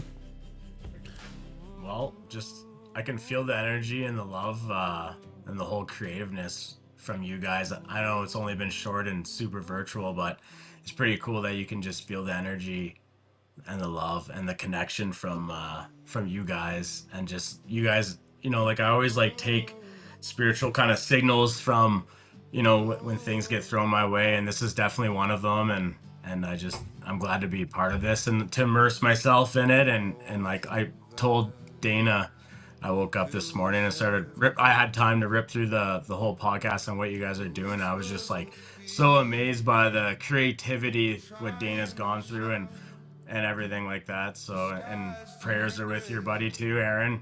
Thanks. With Appreciate Gary, that, Kelly. 100%. And win for me, I guess, other than just this and being with you guys and wishing I was in the garage with you guys, is I have a daughter, and she's like 2, and you know how they start like talking, but they're not really talking, and now she's like finally connecting words, and you're like, how does she even know those words? Like, it's just crazy to watch that whole like magic kind of happen, and she's just connecting all these words and making sense and communicating with me. So that's pretty a cool win and a thing to experience being a first-time father. And I'm just thankful and blessed to meet you guys and some local other guys doing cool things and doing it not because for anything else, just the love of it, right? That's what it's all about, man. That's it. And I just hope to share the river with you guys. Either you guys come down here in BC with me to go on the jet boat with me catching bulls, or me on the drift boat with you 100%. In a heartbeat. Amazing experience, man. We'll get the tights on and and drink some beers. Let's get suited up and let's go. Let's go, Cal. I will tell you about the 2-year-old that is starting to formulate words, and you don't know where or how they got them. Pretty soon they're going to be driving, and they'll be your best friend. And I'm saying that from, you know, being in that state, but it's like, man, just like you could do nothing to slow time down, and you can do nothing to speed time up. but you can spend time wisely and you can waste time, right? And so there's really the key is just to enjoy all the phases, because you can't wish they were a kid again, and you can't wish they were grown up. It changes nothing. It just ruins it for you. So like all these little phases along the way, and just, yeah, they're going to look up to you, and just, you're going to be everything that they look for in a man one day. So, choose how you want to lay that out for them. And I mean, what a fun experience kids are, truly. You put that in a hell of a nutshell, bud. Yeah. He's got a good way of playing words. Yeah, he does. He always it's has. electric. It's electric. Yeah. Yeah. I already feel that when they start putting it into words, you're just like, holy, like it puts things in perspective for sure. It's cool. Yeah, it is. It's just enjoy it, because you can't do anything about it other than waste it, or just indulge every day into it. They're just phases, right? It's like fly fishing, fly tying. Like you go through phases, you want to catch anything and then everything and then certain things, and just enjoy the phases, right? It's and then the biggest thing, and then you don't care. And then it's just about being out. It's just about being out. And then it's just about, I just want to watch them rise and eat, and I don't even want to cast to them right now. And then I just want to roll out. Yeah. Yeah. Then I just want to go outside my house. Yeah. Exactly. I just want to get outside. So I have been waiting to gift this to Aaron. What? It's fun. No. It's fun that Kelly's here, because he knows a bit about this. Being as we went to, they sponsored Oman. Yes. So I know we haven't shared a lot about the fishing there, but it was absolutely prolifically outstanding. And there's something about spending a day or time with Aaron. I think I miss you tremendously in the winter, because you were just such an incredible human to be around. And there's a guy that booked a trip with you. He used to work with you and we were talking about you, and we both were like, blah, blah, blah, blah, blah, blah. We both said the same thing, that you're just the guy. You're fun. You're just an absolute joy to be around. And I know we brought you into the Oman trip kind of, like there was 3 of us, and we didn't bring the other guy back for a good reason. And then you jumped in, and you got your camera, and you might have shot in the wrong color settings. It is what it is. But I think for me, there was nothing greater in Oman. Troy, me, Tim, we all caught, other people caught their first permits, but there was nothing for me that I wanted more, and I don't know why, and I can't answer it, than to see you catch your first permit. And the first day when we set you up for failure was super magical. It was. And you guys have to understand, I wish I had the photo here. I do, but I can't be showing you. Yeah, Aaron wore these white socks on the boat, and it was really weird. I don't know. It was because I didn't want my feet to burn. He didn't want his feet to burn, and they were kind of like mid-calf. Yeah, sports socks. Just normal, run-of-the-mill. So Walmart. The weird part socks. is, I got you something. Oh, no, you didn't.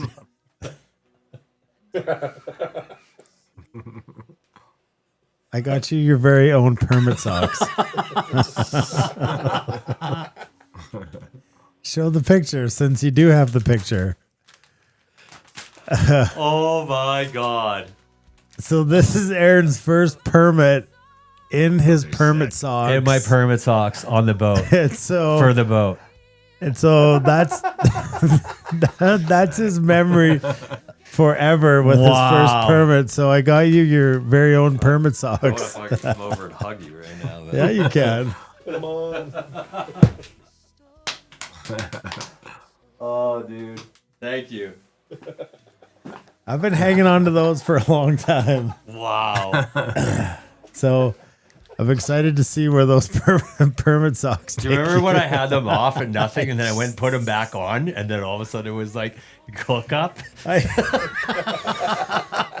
Yeah. It was like I went to the back of the boat, I put them back on, and it was my turn up, and then I went up to the front, and it was like first cast. It was like tight. And they're like, whoa, and I'm like, socks. I don't think there's anything more embarrassing than bringing a buddy along to shoot a film and he wears permit socks. So yeah. That's amazing. And they're not backcountry skins wet weighted socks. They're just literally permit socks. Permit socks. Those are So better. now- Those are now- better. We're on to something right now. we are. I know. It was a hell of an experience with Yeah. you and the whole family, and it was the four of us tight. Yeah, magical. A magical 2 weeks. To go to, I don't know. There's nothing I can say because it's.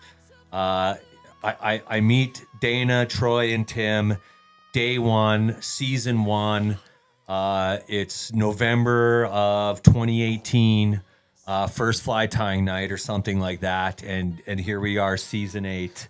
And you're tying flies and going on trips and getting to guide for your beautiful operation that you've put together. And I don't know, I'm grateful. Well, Thank you're my win So, this week, and and the win is getting to give you your permit socks. Well, I finally, appreciate that. I'm gonna wear these everywhere now. 'Cause I know, maybe- these catch fish, and you know what? This will get you your 2-foot brown on the bow. Kelly, I'll tell you that right now. Get those on the website. Dude, I already got I got some notes going here. Yeah. Permit Customized socks. permit socks. Yeah. Waterproof. Let's go. Yeah. Yes, let's go. Oh Yeah. gosh, the stories That's of awesome. that trip. That whole trip looked freaking like insane. Yeah. Like just watching your guys' stories. Well, and we didn't even share, anything to do with the fish catching, just to try to keep the integrity of the film. But God, we got spoiled. We did get spoiled. Yeah. It's Looks an like the amazing place to fishery be. It's an amazing fishery over there. That's all I have to say. And yeah, and I think it's still kind of on the verge of, it's on the tail end of its infancy, in a sense, and destruction. And for us to be able to witness that was pretty special, because I would say in 5 years it could be like the next Mexico or Cuba. It is or, just not enough people know about it. Yeah, it's just It's like there's nothing hidden anymore. Yeah. That's true. And this is still just like not like, it's just yeah. Like maybe for gear chuckers, it's been known for a while, but it's The fly fishing side of it is, Yeah. Cool. Well, we will share some of the wins on the screen, and let's go kinda through. read them out. Let's And go through everyone here. Here's your chance to fail, Phil. With all the guys that couldn't read from the couch, it's your turn. All right, batter up. Here we go. We got to scroll all the way up. Did we I find did, it? You yeah. got it? All right, here we go. Where are we starting here? You can right on this big screen there. All right, Roger. Congrats, Brent. Got to hit it. My bed is calling. My win for the week. My wife will be home Saturday after being away on business for 2 weeks. Can't wait for Saturday. Yeah, Roger. Kenneth. Scooter. What a great night. Great job, Aaron. Thanks, really Scooter. great job on the Vice tonight. Appreciate There's that. little cursor. It's here too. Yeah. My win of the week is watching and learning from another tire and seeing his ways. Till next week, crew. Nice. Can you see Cheers, these? Scoop. Can you see these, Kelly? Yeah. Okay, so you're gonna be up next. Right there, Gary. Ice storm last night, but wife needed to get to work this morning. she's a nurse. Even though she left a bit later, she barely avoided an accident. Spun out, but okay. Very grateful. Yeah, Gary. Glad. I know, those are... Adrian, awesome job, Aaron. Well, thank you, my friend. My win had an awesome Sunday ski touring in K Country with Hirsch. I know I saw that on the gram and everything like that, dude. I was so happy, Adrian, to see you out, man. Like seriously, like the bottom of my heart just like glowed to see you finally out, because I know that's a passion of yours. And kind of with family and everything like that, it's been on the wayside. So great weather, great snow, better company, so amazing, so grateful. Hope everyone's having an awesome week. OQP, LPCF. Love you, Adrian. Thanks, man. Nice. Neil Smudgy, win for the week. Just having a healthy household and everyone staying warm with this cold weather running through. Stay warm, stay safe, everybody. So hashtags here are LPCF means love people catch fish, and OQP means only quality people. You're up, Phil. All right, we got the Fly Fisher 54. Win for me is getting to spend another Thursday evening with great people. Yeah. Yes. Dave Rutherford, Win has stumbled across a podcast called Fly Fishing Saves Lives, an absolutely great podcast.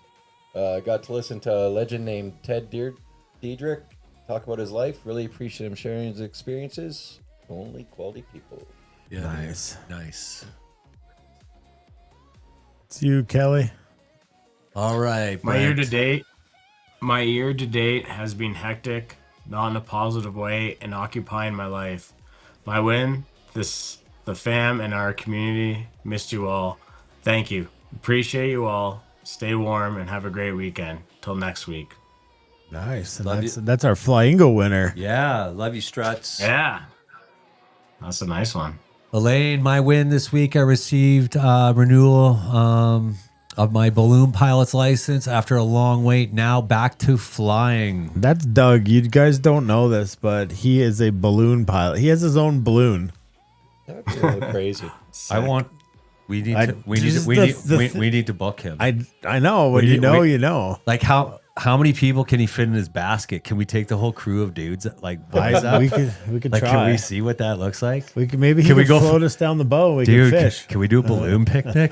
I know. Like if y'all weighed what Tim weighs, you could get a basket. But Let's do balloon picnic. Barry Dickow, the mayor, The mayor. OG. My win, as comical as it was at the moment, was almost a catastrophe.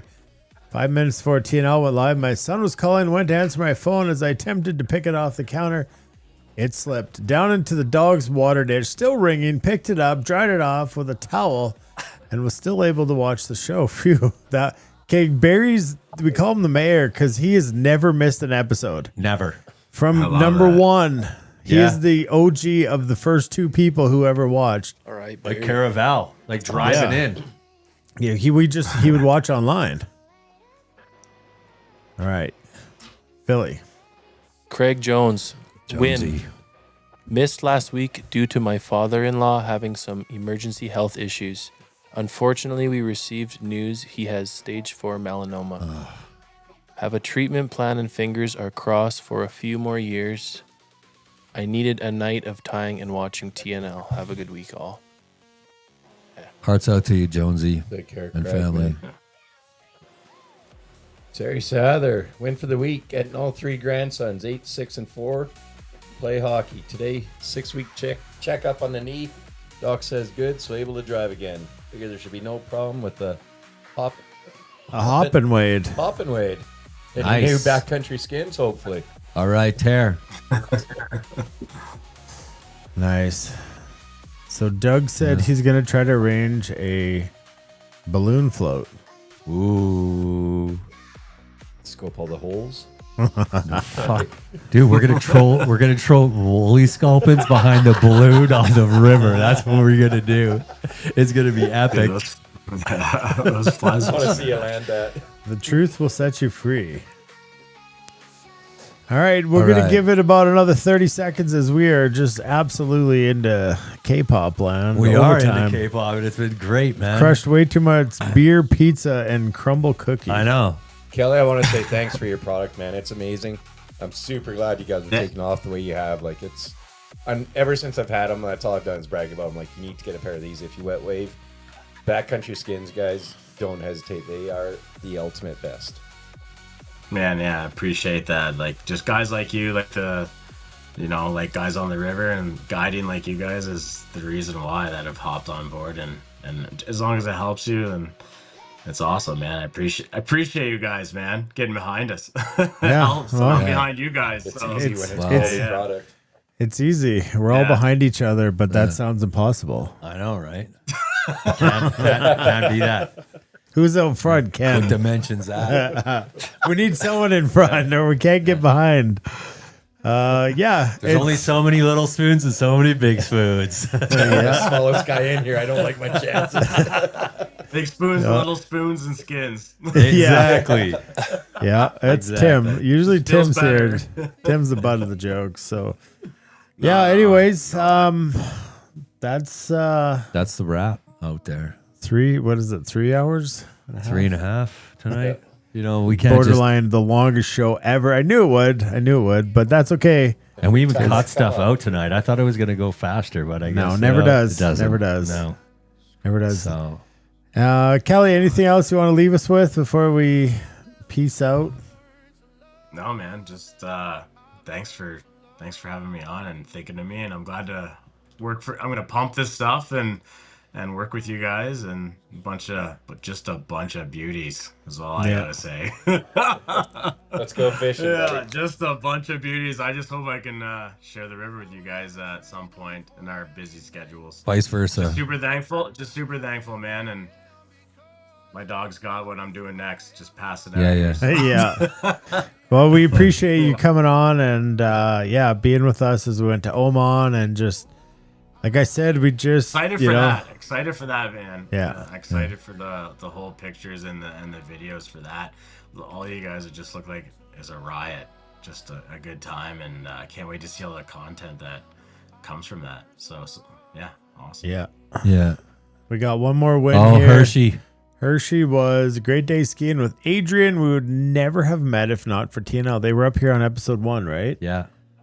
Yeah. That was like, I saw them out skiing and I was like, that's awesome. I know, it was unreal. Is his profile photo him on the couch? I think it is. It is.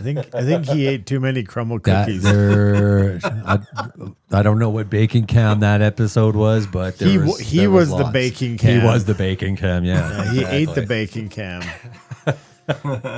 All right, everybody. We'll never get episode 7 back. No. It's gone. That's it. It's gone. But we spent it well. Yeah. We enjoyed each other. We enjoyed the flies. The beers were really good tonight. The beers were great. The bamboozle was great. We didn't get bean boozled. Yeah. The liver and onions was great. Yeah. 10 out of 10 recommend. This half of the room came out unscathed for once. That's right. That's Dana Lattery. I'm Aaron Nolan filling in for Mr. Tim Hepworth. But love you guys. This is Thursday Night Live. Remember, when you don't want to wear waders, you're not alone. You're not alone. Yeah, man.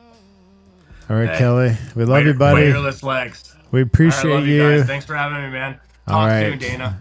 Okay. And Aaron, everyone, the whole clan. Love you guys. Cheers, boys. Cheers.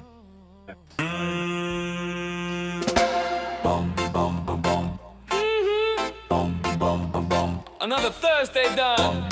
Season 8 feeling great. TNL family, we love you. Woo! Pass the bobbin to the left hand side. Pass the bobbin to the right hand side. Take a breath and enjoy the ride. TNL fam, we're by your side. We're by your side.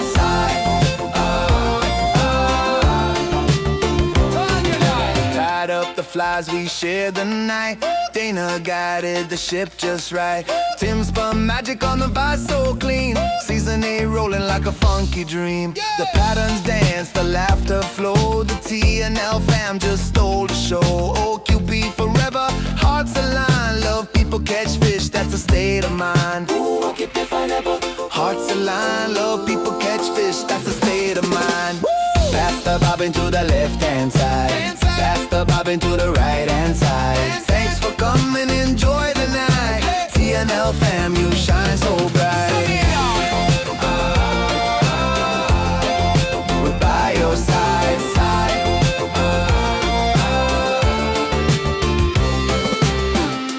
Oh, TNL family, we love you. Season 8 forever. Good night, everybody. See you next Thursday.